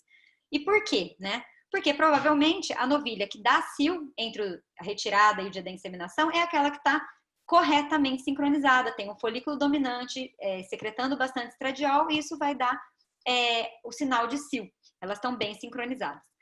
As que não dão cio, pode ser por diversas causas, né? Pode ser por uma assincronia total, falha em algum hormônio, mas elas podem estar simplesmente um pouquinho atrasadas, ter tido uma emergência de onda um pouco mais tardia e por isso ter um folículo um pouquinho menor. E aí esse folículo às vezes não responde ao indutor de ovulação bem, mas quando nós damos um segundo indutor de ovulação, pode ser que a gente consiga puxar a ovulação desse folículo que está atrasado. Então, pensou-se em utilizar o GNRH no momento da inseminação de vacas e novilhas, aqui eu vou mostrar os dados de novilhas, que não apresentaram cio, para melhorar, né? E a gente testou também nas que apresentaram. Então, protocolo experimental, igual para todo mundo, as que tiveram cio com e sem GNRH, sem cio com e sem GNRH. E nós observamos realmente um grande salto de prenhez quando foi utilizado o GNRH nas que não deram cio, né? De 29% para 51%. A gente quase igualou, praticamente igualou a concepção das que deram cio. No entanto, a gente achava que não ia ter efeito nas com cio e teve efeito estatístico também, passou de 45% para 51%. Então, assim, o salto é menor, mas ele existe. Ele existe sempre? Não. Existem estudos que mostram um efeito positivo só nas que não dão cio e tem estudos que mostram em ambas. O fato é, volta à mesma história da imunização. Quanto maior o desafio dessa novilha, mais ela vai se beneficiar do uso de alguma tecnologia, no caso aqui o GNRH. Então, o que a gente aposta hoje? Que animais, sejam vacas ou novilhas, que não dão cio, é muito importante utilizar o GNRH, porque a gente vai conseguir aumentar a taxa de concepção delas. As que dão cio, não necessariamente precisam, porém, se o desafio for alto, ele pode surtir efeito também nas que não deram cio, tá? Esse foi um estudo que a gente realizou com o professor Pietro, e esse outro estudo do grupo do Robertinho Sartori, também testando o GNRH no aumento da IATF e a PGF no D0. Então, os grupos foram esses, ó, com ambos, PGF no D0 e GNRH na inseminação, só um deles ou usando nenhuma dessas estratégias. E aí a gente viu que quando a gente não usa nenhuma dessas estratégias, a taxa de concepção ela cai. E quando a gente usa tecnologia, seja PGF no D0, seja GNRH ou ambos, a gente consegue melhorar gradativamente a taxa de prenhez dessas novilhas. Um outro tópico polêmico é a questão da ressincronização. Vale a pena trabalhar com ressincronização? Bom, vale a pena trabalhar com ressincronização. Por quê? Porque a gente aumenta o número de fêmeas gestantes de IATF, né? Então, quem trabalha produzindo genética para reposição vai conseguir mais filhas de touros melhoradores. Quem trabalha com cruzamento industrial vai conseguir fazer mais cruzamento industrial. Então, sempre que a gente emprenha uma fêmea de inseminação, a gente vai estar produzindo um bezerro de maior qualidade genética. E também, quando a gente trabalha com ressinque, a gente diminui a quantidade de touros na propriedade e todos os gastos relacionados a esses touros. No entanto, 80% dos programas de IATF utilizam repase com touro e não a ressincronização. Mas eu queria mostrar para vocês, apesar desse dado serem vacas, né, a gente pode pensar nele para novilhas também. Olha só, aqui em preto são as que receberam 3 IATFs, no cinza escuro 2 IATFs e repasse, e cinza claro 1 IATF com repasse. Vejam que quando a gente faz a resync, a taxa de prenhez ao final da estação de monta, ela é maior do que quando a gente faz uma IATF com repasse de touro. Então, além daqueles benefícios que eu mostrei para vocês, de melhoramento genético e redução de touros, quando a gente usa resync, a gente aumenta a taxa de concepção ao final da estação de monta, tá? Isso provavelmente está relacionado com a reincidência de anestro depois da primeira IATF. Além disso, se a gente fizer uma análise, né, uma simulação, né, de custos da prenhez por touro, da prenhez por IATF mais touro e só IATF, e eu agradeço o Gabriel Crepaldi, ele me ajudou a fazer essa simulação hoje com as planilhas de custo que ele tem, a gente consegue ver que a prenhez mais cara da fazenda é a prenhez de uma fazenda que trabalha só com touros. O valor dessa prenhez, né, em reais, ele diminui quando a gente trabalha com 1 ou 2 IATFs mais o touro, além de todos os ganhos, né, genéticos que a gente sabe, e quando a gente trabalha com 3 IATFs, é a prenhez mais barata da fazenda. Então, a gente tem um cenário ótimo, em que todas as novilhas, ou todas as vacas estão prenhas de inseminação, a gente não tem touros na fazenda e a gente tem uma prenhez mais em conta. A gente sabe que para chegar nesse tempo, né, nesse passo, né, de 3 IATFs exige planejamento também, mas ele é muito interessante. E aí a gente tem que ver isso como um investimento e não como um gasto, né?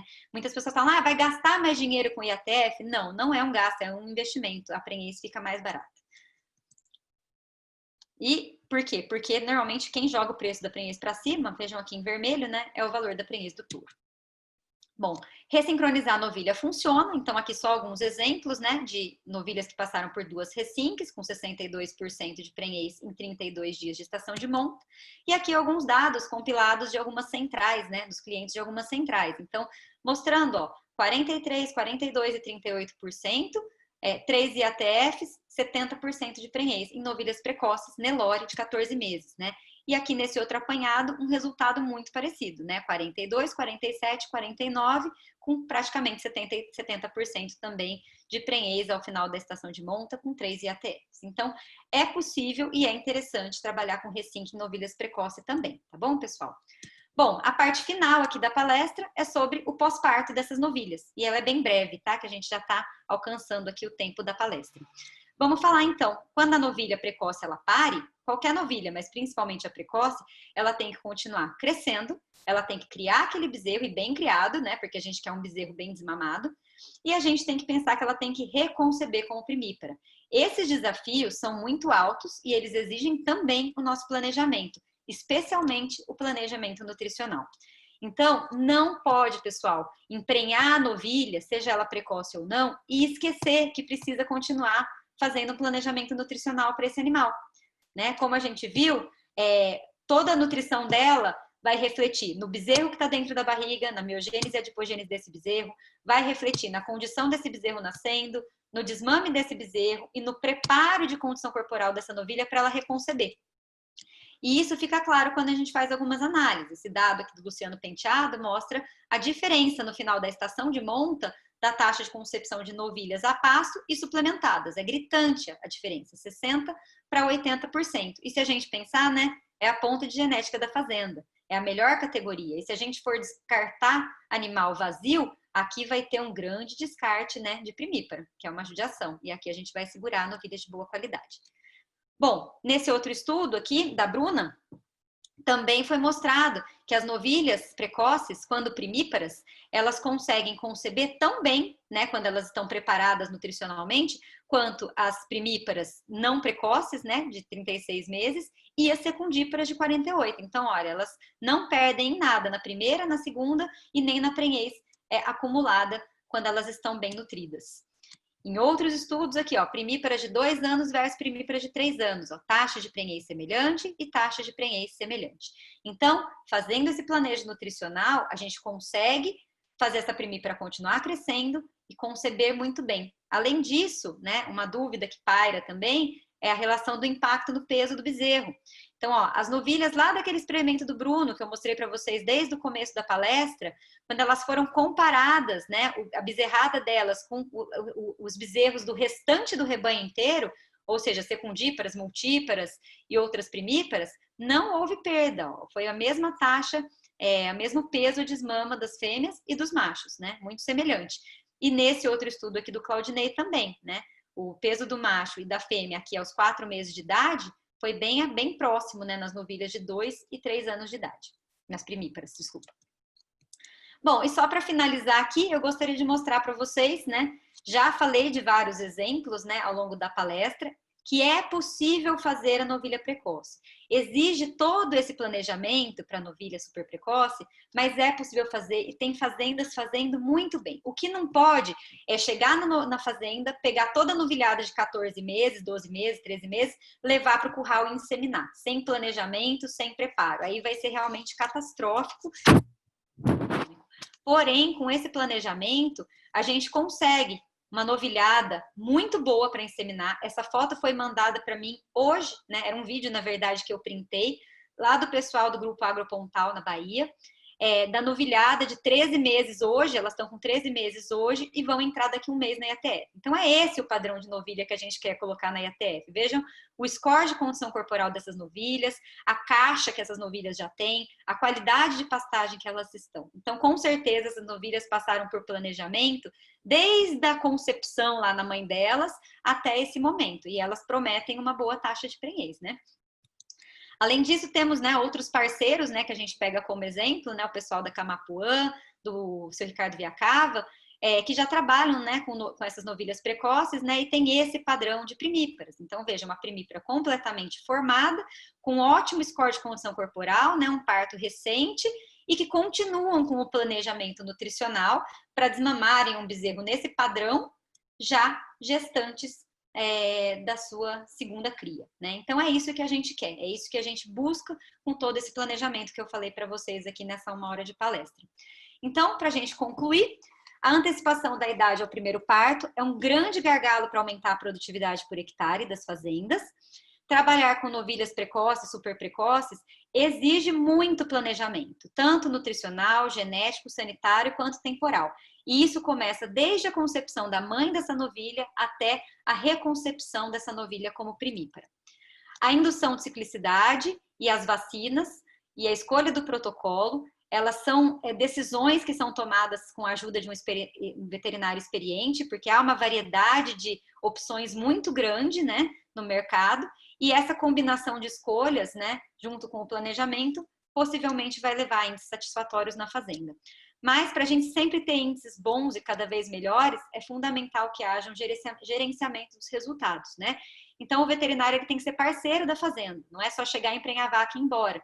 Tem que participar de todas as etapas, de todo esse planejamento, da parte nutricional, da escolha da genética, gerenciar os resultados e verificar o que deu errado, o que a gente pode melhorar para a próxima estação e o que tem de novidade para a gente melhorar a eficiência reprodutiva ano após ano. Então, pessoal, eu finalizo aqui a minha apresentação, agradecendo grandemente a toda a equipe de pesquisadores com quem eu já trabalhei, que geraram todas essas pesquisas que eu apresentei para vocês. É um grande trabalho, o trabalho do pesquisador muitas vezes não é reconhecido, mas é um grande trabalho. Sem os parceiros, veterinários de campo, proprietários e funcionários, nenhuma pesquisa dá certo também. Então, a gente é extremamente grata por eles abrirem as propriedades, os clientes deles, para a gente trabalhar com a pesquisa. As empresas de fármacos, de sêmen, de consultoria, que estão sempre também fomentando essas pesquisas para a gente evoluir, né? Hoje o meu agradecimento especial vai para a Biogênese, que foi quem indicou o meu nome para essa palestra, né? E eu tenho sido parceira também há bastante tempo.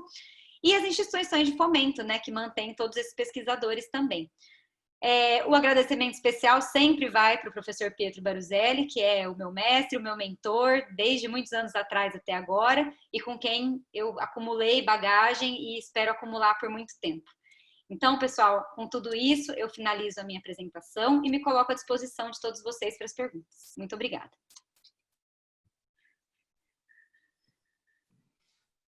Muito legal, Roberta. Parabéns mesmo.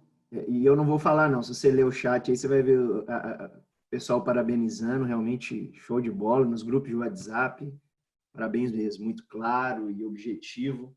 Tem alguns veterinários aqui que falam, "Oh, até a parte de fisiologia foi clara." Ah, que bom, fico muito feliz com Não, esse o pessoal gostou muito, parabéns. Obrigada. Pessoal, para quem está a primeira vez conosco nesse formato de webinar, eu peço, se tiverem perguntas, por gentileza, utilizarem a caixa Q&A, que está na base do visor do computador, às vezes aparece na parte superior do celular. Lá sim serão selecionadas as principais perguntas para a gente levar para a Roberta, ok? E nós vamos fazer esse compilado, tentando sintetizar, porque já são 33 perguntas para a Roberta. Ah, que beleza. Enquanto isso, eu gostaria de apresentar para vocês rapidamente algumas oportunidades do Grupo Reagro. E primeiro, falando das empresas do grupo, hoje o Grupo Reagro são 6 empresas com algumas soluções no agronegócio, a Reagro Consultoria, assistindo aí médios e grandes projetos na área de gado de corte, gado de leite, café e grãos, em todo o território nacional, andando paralelo ao Reagro Ensino, com os treinamentos não só para produtores e gerentes de fazenda, mas também cursos de pós-graduação para profissionais de ciências agrárias, também nas 4 áreas do agronegócio, leite, corte, café e grãos. O Ideagri, nosso software de gestão técnica e econômica, também em fazendas de agricultura e fazendas de pecuária. Hoje já são mais de 5.000 fazendas no Brasil, utilizando a plataforma do Ideagri para a gestão dos seus indicadores. 3R Lab, daqui a pouco o Gustavo vai falar mais para a gente, é o nosso laboratório de análises agropecuárias, né, solo e bromatológico, com 2 unidades no Brasil, Chapecó e Lavras, no sul de Minas. Reagro Pesquisa, realizando aí validações de diversos experimentos, conduções aí na área de grãos, insumos, muito focado na área agrícola. E a Biomip, a nossa empresa mais jovem, focada na produção de micro-organismos para controle biológico, hoje com 2 produtos já validados e aprovados, um para o controle de cigarrinha das pastais e um outro para a broca do café. Então, para quem quiser mais informações, biomip.com.br, ok? Queria passar a palavra agora para o Gustavo para dar um recado para vocês de oportunidades aí do laboratório 3R Lab. Com você, Gustavo. Obrigado, Rafael. Boa noite, pessoal. Eu sou o Gustavo, supervisor comercial do 3R Lab. Para quem não conhece, o 3R Lab é um laboratório de análises agropecuárias do Grupo Reagro, como o Rafael falou. Temos 2 unidades, uma em Lavras, no sul de Minas, outra em Chapecó, Santa Catarina, e atendendo aí todo o território nacional. Fazemos análise de silagens, solos, minerais, rações, calcário, gesso, feno, pré-secado, água, folhas, cama de composto e fertilizantes. Ou seja, um laboratório completo e voltado para o agronegócio. Possuímos todos os selos de certificação do mercado e somos o único laboratório no Brasil com o selo americano. Isso aí nos dá uma tranquilidade muito boa e uma agilidade muito boa com relação aos nossos resultados aí, tudo bem? Eu peço que acompanhem as redes sociais do 3R Lab, tanto Instagram como Facebook, YouTube, os grupos de WhatsApp, tem muita coisa boa, eu coloquei no chat lá, vou colocar novamente, quem puder, é só acessar, tem muito conteúdo diário, tudo bem? Meu contato está aí, 35 98874 0153. Qualquer dúvida com relação ao 3R Lab, eu estou à disposição. Tá joia? Muito obrigado. Valeu, Gustavo. Pessoal, e para finalizar, queria apresentar para vocês algumas oportunidades do Reagro Ensino. Acredito que a gente esteja com um público seleto aqui hoje, foram mais de 500 pessoas na sala conosco, numa terça-feira à noite. Então, são pessoas que estão buscando aí uma capacitação constante. Nós temos aí 2 baitas oportunidades, uma para produtores e gerentes de fazenda que querem melhorar, ampliar sua visão gerencial do negócio. Esse curso é o curso de maior sucesso da história do Reagro, é o curso de gestão na pecuária de corte online, com uma turma prevista para começar agora, dia 14 de outubro. Nós estamos aí preenchendo as últimas vagas e começamos hoje nossa 4ª turma da pós-graduação online em produção de gado de corte. Então, já para os graduados que querem ter, além dessa visão de gestão do projeto, uma visão técnica aguçada na área de reprodução, nutrição, sanidade, melhoramento genético, enfim, está aí uma oportunidade, todas duas no formato online, para você conseguir se capacitar e manter a sua rotina do dia a dia.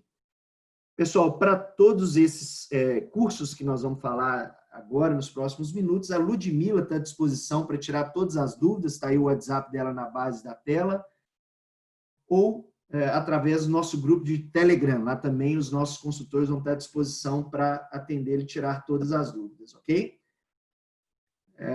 Escutamos aí da Roberta o impacto da nutrição em fazendas de cria, no caso das precoces, então, a gente está enxergando como fator diferencial em vários projetos que nós assistimos no Brasil, então nós estamos trazendo também uma novidade, um lançamento do Reagro, um curso com foco em nutrição, e aí não só em confinamento, como usualmente a gente vê no Brasil, mas nutrição em fazendas de cria, recria, engorda pasta e confinamento. Além, obviamente, das questões ligadas à intensificação, manejo de pastagens.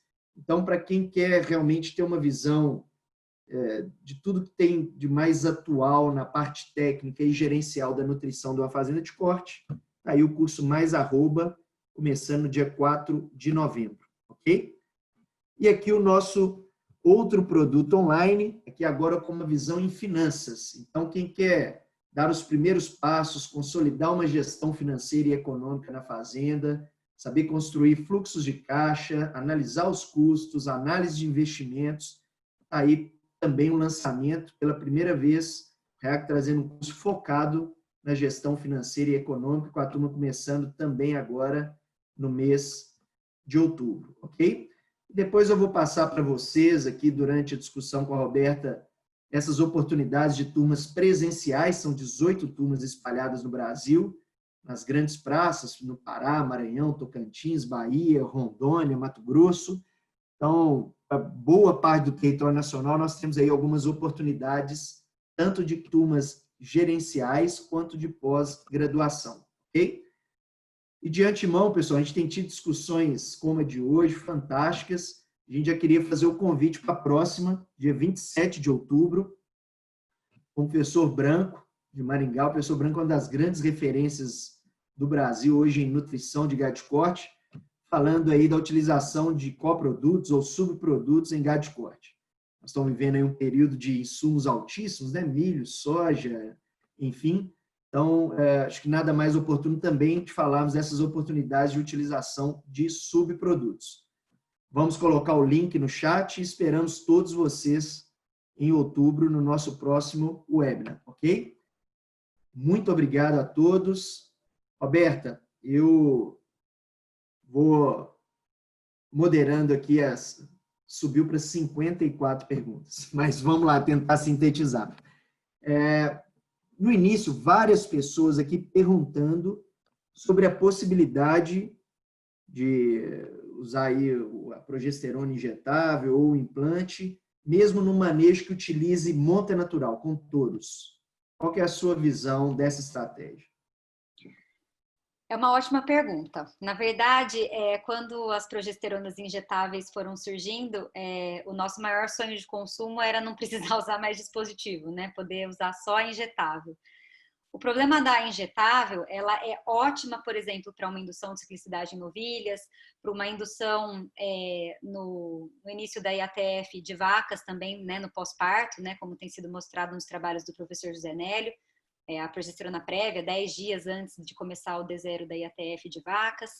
Ela tem importância no protocolo de resync com Doppler, mas o problema dela é que a gente injeta e a gente não tem controle do padrão de degradação dela no sangue. Ela atinge um pico e uma degradação, mas a gente não consegue controlar a queda abrupta dessa progesterona.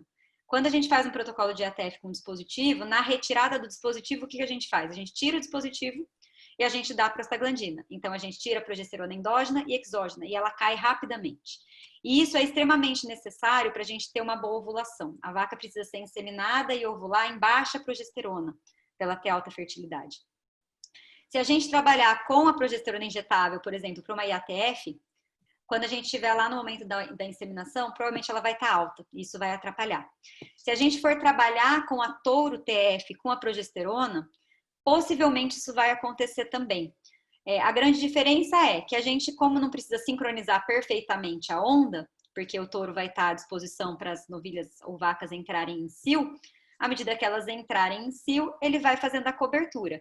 Mas a gente perde a sincronia daquele protocolo inicial, porque o protocolo de touro TF, que eu acho que as pessoas estão se baseando, é um protocolo semelhante à IATF, no D0 e no D9, por exemplo, ou no D8, faz todos os 3 hormônios, né, a ECG, o cipionato e a prostaglandina, ou não faz a prostaglandina se não souber o diagnóstico das vacas, e solta touro.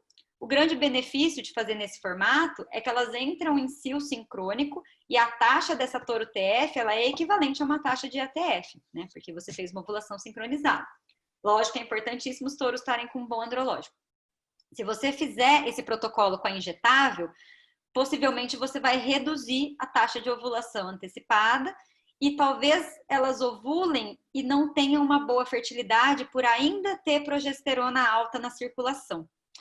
Então, eu não usaria nem para IATF, nem para touro TF, no momento atual de conhecimento que a gente tem das progesteronas injetáveis disponíveis no mercado. Eu guardaria elas, né, para um uso espetacular que elas têm na indução de ciclicidade de novilhas, na indução prévia de vacas na IATF e para a realização do resync super precoce. Pode ser que no futuro a gente consiga usar para mais utilidades, mas isso ainda não pode ser feito com segurança por esses motivos que eu falei para vocês. Perfeito, Roberto. Tem uma pergunta aqui do Rodrigo, perguntando se existe uma métrica ótima relacionada ao score e o peso com a fertilidade das novilhas precoces. E dentro da mesma pergunta, ele faz um questionamento. Se o foco da nutrição deve ser energia para deposição de gordura ou mais direcionada à proteína? Certo, uma boa pergunta também. É difícil a gente falar sobre metas, né, de peso, e score é mais fácil, né? Peso é difícil porque existem novilhas de diferentes genéticas e isso reflete em diferentes frames, né? Então a novilha ela pode estar mais leve, mas estar igualmente preenchida, ela sendo de estatura diferente de outra, né? Então o score muitas vezes ele ajuda muito, porque a gente bate o olho na vaca, ela pode estar pesando 300 quilos, ser uma novilha ou uma vaca muito alta e tá com pouca deposição. Mas o peso, né, ajuda muito, né? E quando a gente começa a trabalhar com padronização de lote, com genética, a gente pega lotes de precoce bem, né, igualados, bem homogêneos, a gente tem falado, né, numa meta de 300 quilos, que é um peso que a gente sabe que tem dado uma taxa de prenhez muito boa. Isso não significa que você não pode trabalhar com novilha de 280, com novilha de 270. Significa que elas vão ter uma possibilidade um pouco menor de emprenhar, né? Novilha de 320, também a gente vê uma boa resposta, só que a gente também tem que tomar o cuidado com o excesso de gordura, né? Novilhas demasiadamente gordas também podem começar a ter redução na fertilidade, né? Então, a gente acredita aí que atualmente, né, uma boa medida é em torno de 300 quilos e um score aí em torno de 3, 3,25 até 3,5 para uma novilha dessa ter uma boa taxa. Com relação à nutrição, é interessante, muita gente trabalha só com a proteica, né, por causa de uma questão de custo, né? Se você conseguir atingir esses 300 quilos com um planejamento com um proteico, ótimo. Agora, se tiver difícil de chegar lá, você vai precisar de uma ração mais completa, de um energético para justamente ajudar ela a engordar, colocar peso e depositar gordura, né? O que é muito importante é que essas transições de dieta que são feitas tenham um período de adaptação e que não haja uma transição brusca de dieta no momento da IATF. Tem gente que começa a suplementar uma semana antes da IATF, no dia da IATF, e aí toda a adaptação do metabolismo à dieta nova pode trazer problemas para a fertilidade. Então, a gente diz hoje, quando você for fazer a última dieta, né, última fórmula de dieta antes da IATF para a gente trabalhar com isso em torno de 30 dias antes da IATF, para ela ter um período de adaptação IATF completamente adaptada a essa nutrição que ela vai permanecer por um tempo. O mínimo seria em torno de 15 dias, tá? Mas não muito mais perto do que isso. Acho que eu respondi as perguntas, né? Não sei. Perfeitamente. Uma pergunta da Michele Moreno, perguntando, é uma pecuarista, ela conseguiu em novilhas aí de 14 meses 70% de prenhez no lote, final de estação. Na sua visão, o que ela faria com os outros 30%? Ela descartaria como critério de seleção ou tentaria na estação do próximo ano? Qual é a estratégia? Não existe uma estratégia única. Existe o que é o objetivo de cada fazenda, né? Então, se ela, por exemplo, está com uma fazenda que ela precisa expandir o número de animais no rebanho e é uma genética de ponta, ela pode segurar esses animais para trabalhar com elas com 24 meses na próxima estação. Se ela está fazendo um trabalho de genética extremamente criterioso, né? Programas de genética, não tem muito perdão, né? Quem não emprenha. Então, ela teria que descartar essas novilhas. E também tem um outro ponto, né? O descarte, ele pode ser, logicamente, a engorda e o abate, mas o descarte dela pode ser a venda para alguém que está com uma genética muito atrás dela, que vai se beneficiar de uma novilha de 24 meses de boa genética. Então, se a gente for pensar racionalmente e criteriosamente, dentro de um programa de melhoramento, dentro de uma fazenda que já está estabilizada, quem não emprenha está fora. Mas a gente sabe que em muitos casos é importante segurar esses animais de acordo com o objetivo da fazenda. Então vai depender das metas que ela traçar e do quão criteriosa ela vai querer ser com essas novilhas. Muito bom. Roberto, o Paulo Eugênio, nosso coordenador de consultoria, está fazendo uma pergunta referente a um gráfico, falando que o gráfico de conversão deixou entender que a novilha bolinha tem melhor prenhez do que as novilhas maiores, carcaças maiores. Isso é porque ela deposita gordura mais cedo? E o entendimento é esse mesmo? Na verdade, com certeza esse estudo, né, do CAR residual é um primeiro estudo sobre o assunto, né, que ele acendeu essa questão de animais com maior conversão alimentar, eles terem menor fertilidade, né? Possivelmente porque a conversão alimentar, pelo que a gente viu, está mais relacionada com um ganho de musculatura e um atraso na deposição de gordura. Então, o problema, na verdade, é o atraso da deposição. Então, a gente tem que começar a pensar em estratégias, né? Se de repente alguma alteração na composição da dieta pode corrigir e acelerar essa deposição de gordura, ou se realmente elas sempre vão ter uma fertilidade reduzida. A novilha bolinha, depende muito do que a gente fala, né, de novilha bolinha. Tem a novilha bolinha que o pessoal fala só quando ela tá gorda, e tem a novilha bolinha, que é a novilha muito curtinha, né, que a gente fala que é uma novilha que você olha, tá gorda, bonita, você quer inseminar, mas que ela não é um melhor tipo de novilha para um rebanho, porque ela não tem comprimento, né? Às vezes ela tem arqueamento um pouco menor, ela pode ser arqueada mais curta. Então, a bolinha, muitas vezes, é uma novilha curtinha e gorda, o que não necessariamente é o mais desejado. É desejado, sim, uma novilha comprida, arqueada, né? Com potencial de colocar carcaça, porém que tenha facilidade de deposição de gordura. E a gente sabe que existem DEPs, inclusive de touros, né? Para acabamento de carcaça. Então, talvez esses touros com DEP de acabamento de carcaça sejam touros importantes de serem levados em consideração para colocar em novilhas que têm alta conversão e maior lentidão de deposição de gordura. E aí você vai corrigindo o problema. Mas não trabalhar com as curtinhas, não. Legal. Uma pergunta referente ao assunto discutido previamente, da questão da utilização de touros. Dentro de uma condição de sincronização das novilhas, a relação é a mesma de uma monta natural convencional, touro-vaca? Não, de forma alguma. Quando a gente faz a IATF, né, a gente já emprenha, vamos dizer assim, se a gente for pegar uma média, né, a gente emprenha 50% das vacas. Então, a gente coloca 1:25 de touro, mas se a gente for levar em consideração só as vazias, né, a relação touro-vaca vazia, é muito maior, né? O touro tá para cada touro para menos vacas. Na touro TF, como o touro vai ser a primeira inseminação, vamos dizer assim, e as novilhas vão entrar num cio muito concentrado, obrigatoriamente a gente tem que trabalhar com mais touros no lote. A concentração que eu trabalhei naquele estudo que eu mostrei para vocês foi de 1 para 10.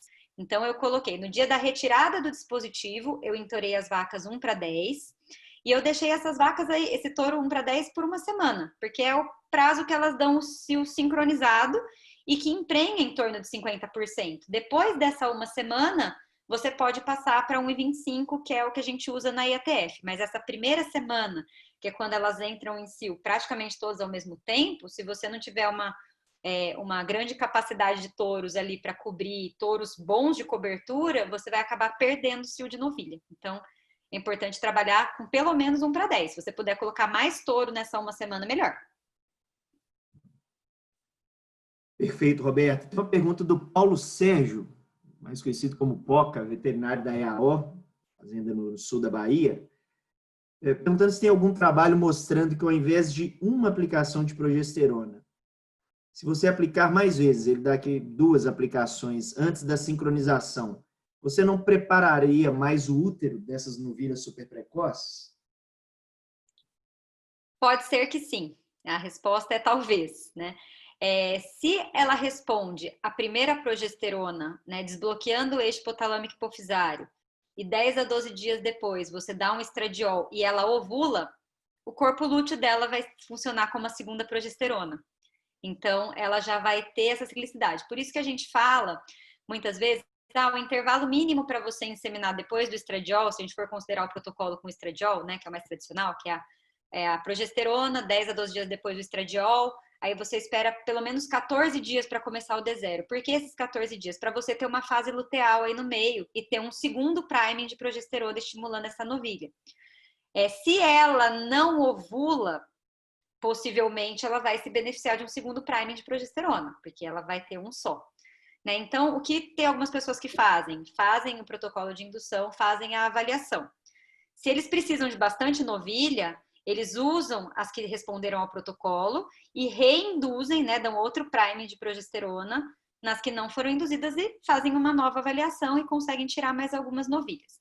Agora, como eu falei, tem uma série de estudos que estão em andamento, né? Eu conversei com o professor Pietro, sempre converso com ele antes das palestras para saber as novidades. Eu conversei com ele agora à noite, um pouquinho antes, e um desses estudos é algumas variações do protocolo de indução. Só a injetável com estradiol, ou 2 injetáveis, como progesteronas injetáveis, como foi o caso da pergunta, né? Ao invés do estradiol 12 dias depois, mais uma dose de progesterona, por exemplo. Então, em breve, a gente vai ter essa resposta com mais clareza. Mas, com certeza, quanto mais ciclos ela tiver, ou seja, quanto mais primings intervalados de progesterona ela tiver, seja farmacológico ou natural pelo corpo lúteo, maior vai ser o preparo uterino e a condição de fertilidade dessa novilha, isso certamente. Legal. Uma pergunta da Jéssica, perguntando dos resultados do trabalho com precocinha em estação de monta invertida. Se essa estratégia impacta no resultado nas precoces.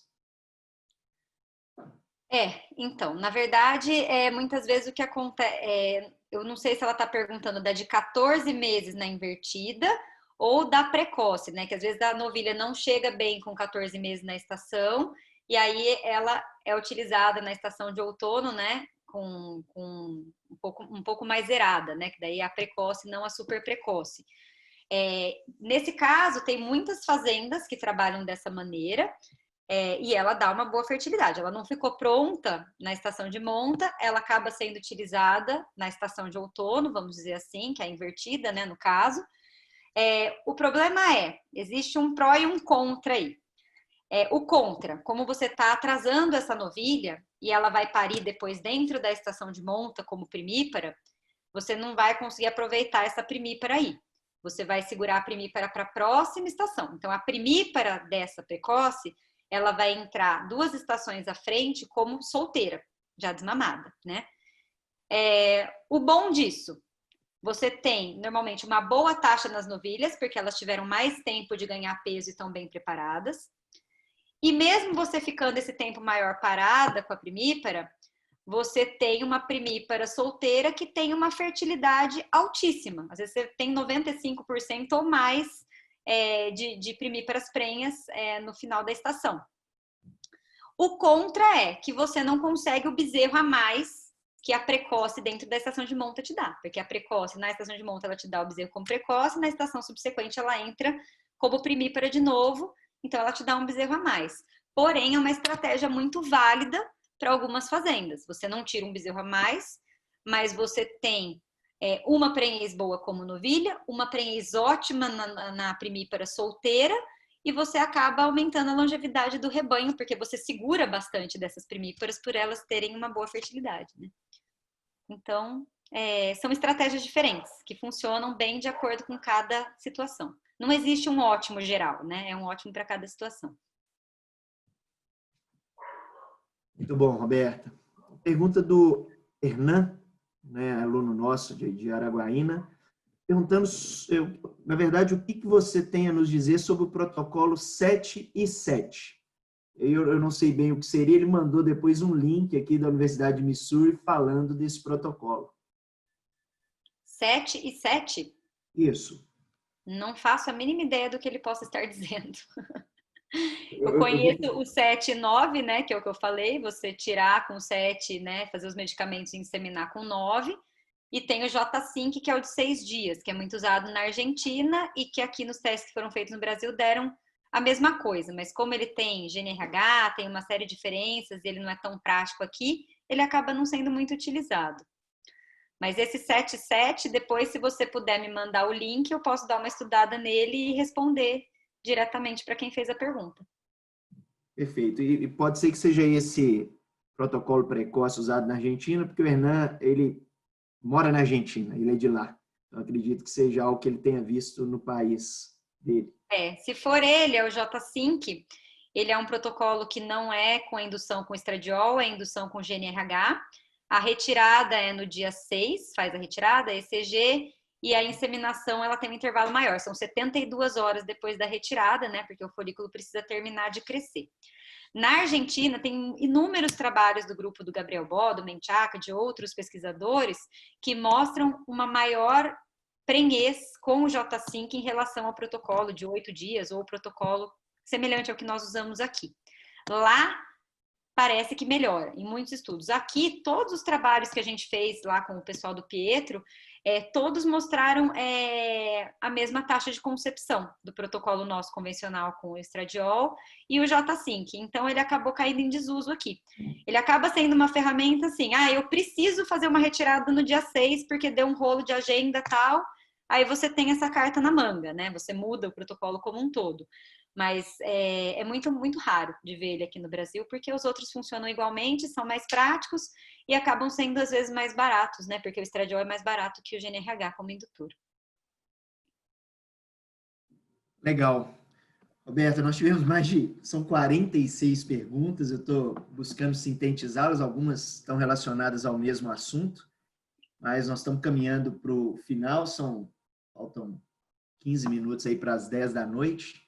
Então, eu vou selecionar aqui as 3 perguntas finais, mas de antemão, antes de despedir da turma, eu gostaria de agradecer aos nossos parceiros, mais uma vez, a Nova Futura e a Mãe Investimentos, que estão conosco em todos os webinars desse ano, a Provita, que desde o ano passado vem apoiando ativamente nossas ações online, e a Biogênese Bagó, inclusive, que te fez o convite para estar aqui hoje. Um abraço para o Bruno, também um grande parceiro em várias ações do Reagro.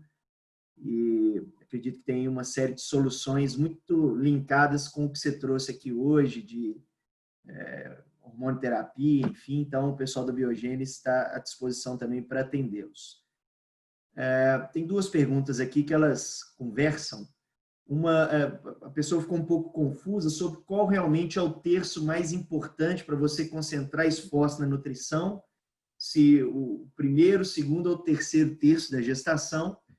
E uma outra pessoa, o Marco, perguntando se suspender ou diminuir a nutrição no terceiro terço para você evitar nascimentos de bezerros grandes? Pode ser uma estratégia ou isso compromete a reconcepção na estação seguinte? Vamos lá. Com relação a qual terço é mais importante, né? Cada terço da gestação tem suas particularidades. Mas por tudo que eu li, né, com relação à formação fetal e o reflexo que isso vai ter na produção e na reprodução futura do bezerro, o segundo e o terceiro terço da gestação são os mais importantes. O primeiro terço é importante, mas normalmente ele coincide com uma época de forragem boa. E ele é uma fase que a gestação não demanda de uma quantidade muito grande de nutrientes. Agora, a restrição alimentar no segundo e no terceiro, ela causa impactos consideráveis, tanto na qualidade de carcaça, em termos de número de fibras musculares e marmoreio na produção, né? Quanto na questão da puberdade, da prenhez, como eu mostrei os trabalhos. A questão aí, que é muito delicada, é achar um ponto de equilíbrio nutricional. Então, você vai suplementar para você chegar na mantença do animal, não para ele ganhar peso, entendeu?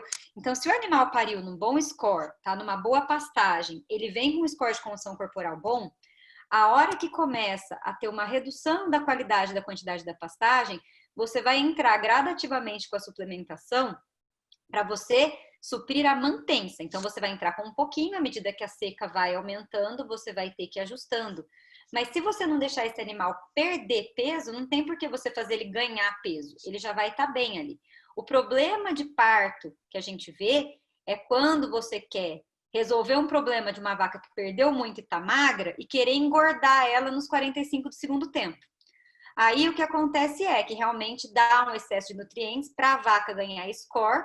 Isso vai chegar do bezerro e o bezerro vai ter um crescimento acelerado, que o maior crescimento do bezerro é no terço final da gestação. Então, esse que é o problema, que às vezes o pessoal confunde. Nossa, mas vou suplementar no final, vai estourar. Se você deixou a vaca ficar magra e tiver que dar um caminhão de suplemento para ela se recuperar rápido para a estação de monta, provavelmente você vai ter problema de parto e a sua estratégia vai por água abaixo. Agora, se essa suplementação for contínua e para fazer uma mantença da vaca, aí você vai favorecer mãe, filho e estação de monta. Então, tem que ser um planejamento bem racional dessa suplementação. Não é fácil. Você precisa da ajuda, normalmente, do pessoal especializado em nutrição para conseguir chegar nas fórmulas adequadas. Às vezes, fazer análise de pastagem para ver o que está faltando para atingir o NRC de mantença da vaca. E vai variar de acordo com a pastagem que você tem, com certeza, né? Positivo, Roberta. Uma pergunta relacionada à ruptura do ímen nas novilhas. Há um questionamento aqui que alguns trabalhos demonstram a mesma taxa de indução e mesmo a prenhez quando você faz ou não faz. Então, ela realmente é necessária? E aí, complementando, alguns estudos demonstram a necessidade do estrógeno ao final da indução. Que foram realizados com dispositivo. Não poderia ser diferente quando você usa P4 injetável, como mostram os estudos atuais, com resultados semelhantes, usando estrógeno ou sem estrógeno?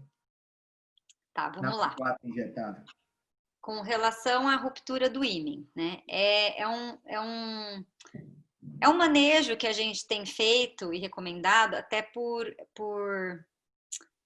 observações de campo que são feitas às vezes em reuniões de consultoria ou reuniões que a gente faz com vários veterinários, né? Que muitas vezes, principalmente nas novilhas mais novas, há uma dificuldade grande, às vezes, em implantar alguma dessas novilhas no D0. Então, às vezes, você acaba lesando muito uma novilha, machucando, ou às vezes não conseguindo implantar alguma novilha, dependendo do tamanho dessa novilha. Então, essa estratégia seria para evitar essa dificuldade, esse estresse, esse grau de lesão da novilha no dia do protocolo e tentar chegar com elas já mais preparadas, né, para agilizar, inclusive, o manejo, né, e tentar ter um descarte menor por elas serem mais estreitinhas. Não conheço nada que diga que esse manejo vai aumentar a prenhez, né? A gente pode, se a gente for pensar na questão do consumo, na questão da liberação de corticoides pela dor, faz até um sentido pensar que isso possa atrapalhar a fertilidade, mas eu não tenho dados em mãos para garantir que a ruptura de ímen prévia vai melhorar a prenhez. Eu acho que isso talvez melhore o manejo e talvez você tenha mais agilidade e não descarte alguma novilha que porventura fosse difícil de protocolar no D0. A minha opinião é essa. Com relação à outra pergunta que foi... A utilização ou não de estrógeno. P4 e de estrógeno, tá.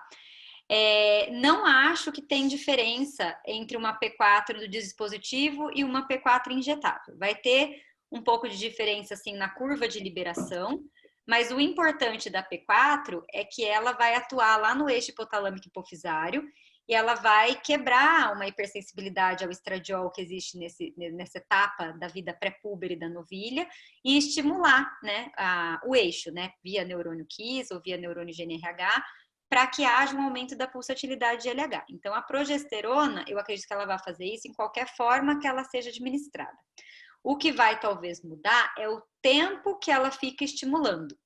Mas também estudos bem recentes mostraram, aquele estudo que eu mostrei comparando o dispositivo ou P4, tem a curva de progesterona, com cada um dos tratamentos que foi feito. Tem progesterona por 10 dias, por 12 dias, ou dispositivo, né? Injetável por 10, 12, dispositivo. E a curva, apesar dela ter algumas diferenças, por 11 dias, se eu não me engano, que foi medida, dosado, né, no sangue a concentração de progesterona, por 11 dias ficou progesterona acima de 1 nanograma por ml, que é o que a gente considera que seja importante para fazer essa indução, esse estímulo hipotalâmico hipofisário inicial. Então, não acredito que o fato de o estrógeno ser ou não necessário esteja relacionado com a forma de progesterona administrada, né? Eu acho que é uma questão da gente conseguir fazer mais estudos para entender melhor, né? Inicialmente, a gente achava que o estradiol era muito importante para o desenvolvimento uterino. Hoje já existe uma hipótese que talvez a progesterona seja mais importante que o estradiol para o preparo uterino. E como a novilha ela vai ter onda folicular, ela vai estar desbloqueando o eixo, ela vai estar liberando mais LH e fazendo ondas foliculares cada vez com folículos maiores, naturalmente ela vai estar liberando estradiol. Então, talvez seja mais interessante a suplementação com uma segunda dose de progesterona, como eu falei que está sendo testado, do que usar esse estradiol. Ou talvez só a primeira progesterona seja suficiente. Isso realmente são cenas do próximo capítulo que vão depender desses projetos que estão em andamento agora. Mas é uma pergunta muito boa. Perfeito, Roberta. E agora, para finalizar, talvez essa seja uma dúvida de vários profissionais, na sua visão, benzoato ou cipionato na retirada? Eu trabalho com cipionato, indico mais o cipionato. O benzoato de estradiol no dia 9, ele funciona tão bem quanto o cipionato de estradiol no dia 8, né? Pensando no protocolo de 8 dias, né? Mas falo em outras palavras, né? O cipionato de estradiol, no momento da retirada do dispositivo, ele tem a mesma eficiência em sincronização e prenhez, por diversos estudos que já foram feitos, inúmeros, do que você administrar o benzoato de estradiol 24 horas antes. E o grande benefício disso é um manejo a menos de curral. Né? E eu falo, mesmo às vezes se tivesse um índice um pouquinho menor, talvez em alguns casos até valeria a pena mesmo assim, porque a gente sabe que às vezes um estresse de manejo de curral a mais, ele é muito mais maléfico dependendo do custeio do gado e de condição de curral, do que alguma estratégia que leve pouquíssima coisa do protocolo. Mas nesse caso, muitos estudos que já foram feitos por vários grupos mostram uma taxa semelhante, usando o cipionato na retirada ou o benzoato 24 horas. Então, eu uso cipionato estradiol e recomendo cipionato estradiol. Eu só parto para um benzoato se eu não tiver cipionato em mãos. Aí ele é uma estratégia que pode ser usada para suprir uma falta de hormônio, né? Então, só que você tem que pôr um manejo a mais. Tá, e tem também, né, o manejo com o benzoato na retirada, que é o D8,5, que também é um manejo que dá índices bons, compatíveis. Porém, é muito complicado trabalhar com os horários para bater um horário agradável de inseminação. Acaba, às vezes, pegando noite, madrugada. Então, a gente acaba ficando com o convencional do cipionato na retirada mesmo, tanto por eficiência quanto por facilidade de manejo. Perfeito, Roberto, muito claro. Bom, pessoal, são quase 10 da noite. Eu queria mais uma vez agradecer todos os parceiros, as empresas do grupo, toda a equipe REAG que nos apoia para fazer esses webinars. Nós tivemos mais de 1.000 inscritos, quase 600 presentes na sala hoje. Então, para nós é um motivo realmente de muita alegria. E obrigado, Roberta, pelo aceite. Eu que agradeço o convite. Principalmente pela qualidade, como você expôs todo o conteúdo, a clareza, e não sou só eu que estou falando, os comentários aí no chat, nos grupos, realmente são muito pertinentes. Então, obrigado mais uma vez e esperamos contar com você em novas ações aí futuras. Obrigado mesmo. Vai ser um grande prazer. Eu que agradeço a oportunidade, a confiança, né? Foi a primeira vez que a gente trabalhou junto aqui na plataforma da Reagro. Então, agradeço pela confiança e fico muito feliz de ouvir esses feedbacks e espero ter colaborado de alguma maneira para o pessoal que está se preparando aí para essa estação de monta. E mais uma vez me coloco à disposição. Sei que não deu tempo de fazer todas as perguntas. Quem quiser entrar em contato comigo no particular, às vezes eu demoro um pouquinho para responder, porque eu estou em um monte de experimento de estação, né? Acabei de chegar ontem de Cascavel, amanhã já estou indo para Campo Grande. Mas dentro do possível que a gente tem a área, a gente vai tentando responder a todos os questionamentos. Então, eu agradeço as perguntas, que sempre são muito boas para a gente repensar algumas coisas, e agradeço a paciência dos que sobreviveram até o final aqui do nosso encontro. Muito obrigada, Rafael. Nós que agradecemos, Roberto. E não foram poucos, não. Tem 190 pessoas presentes aí na sala. Obrigado mesmo, pessoal. Muitíssimo obrigado pela presença de todos. Fica o convite para o nosso próximo evento com o professor Branco, em outubro. Uma ótima noite e um bom descanso. Até mais. Obrigado, Roberto. Obrigada. Tchau, tchau.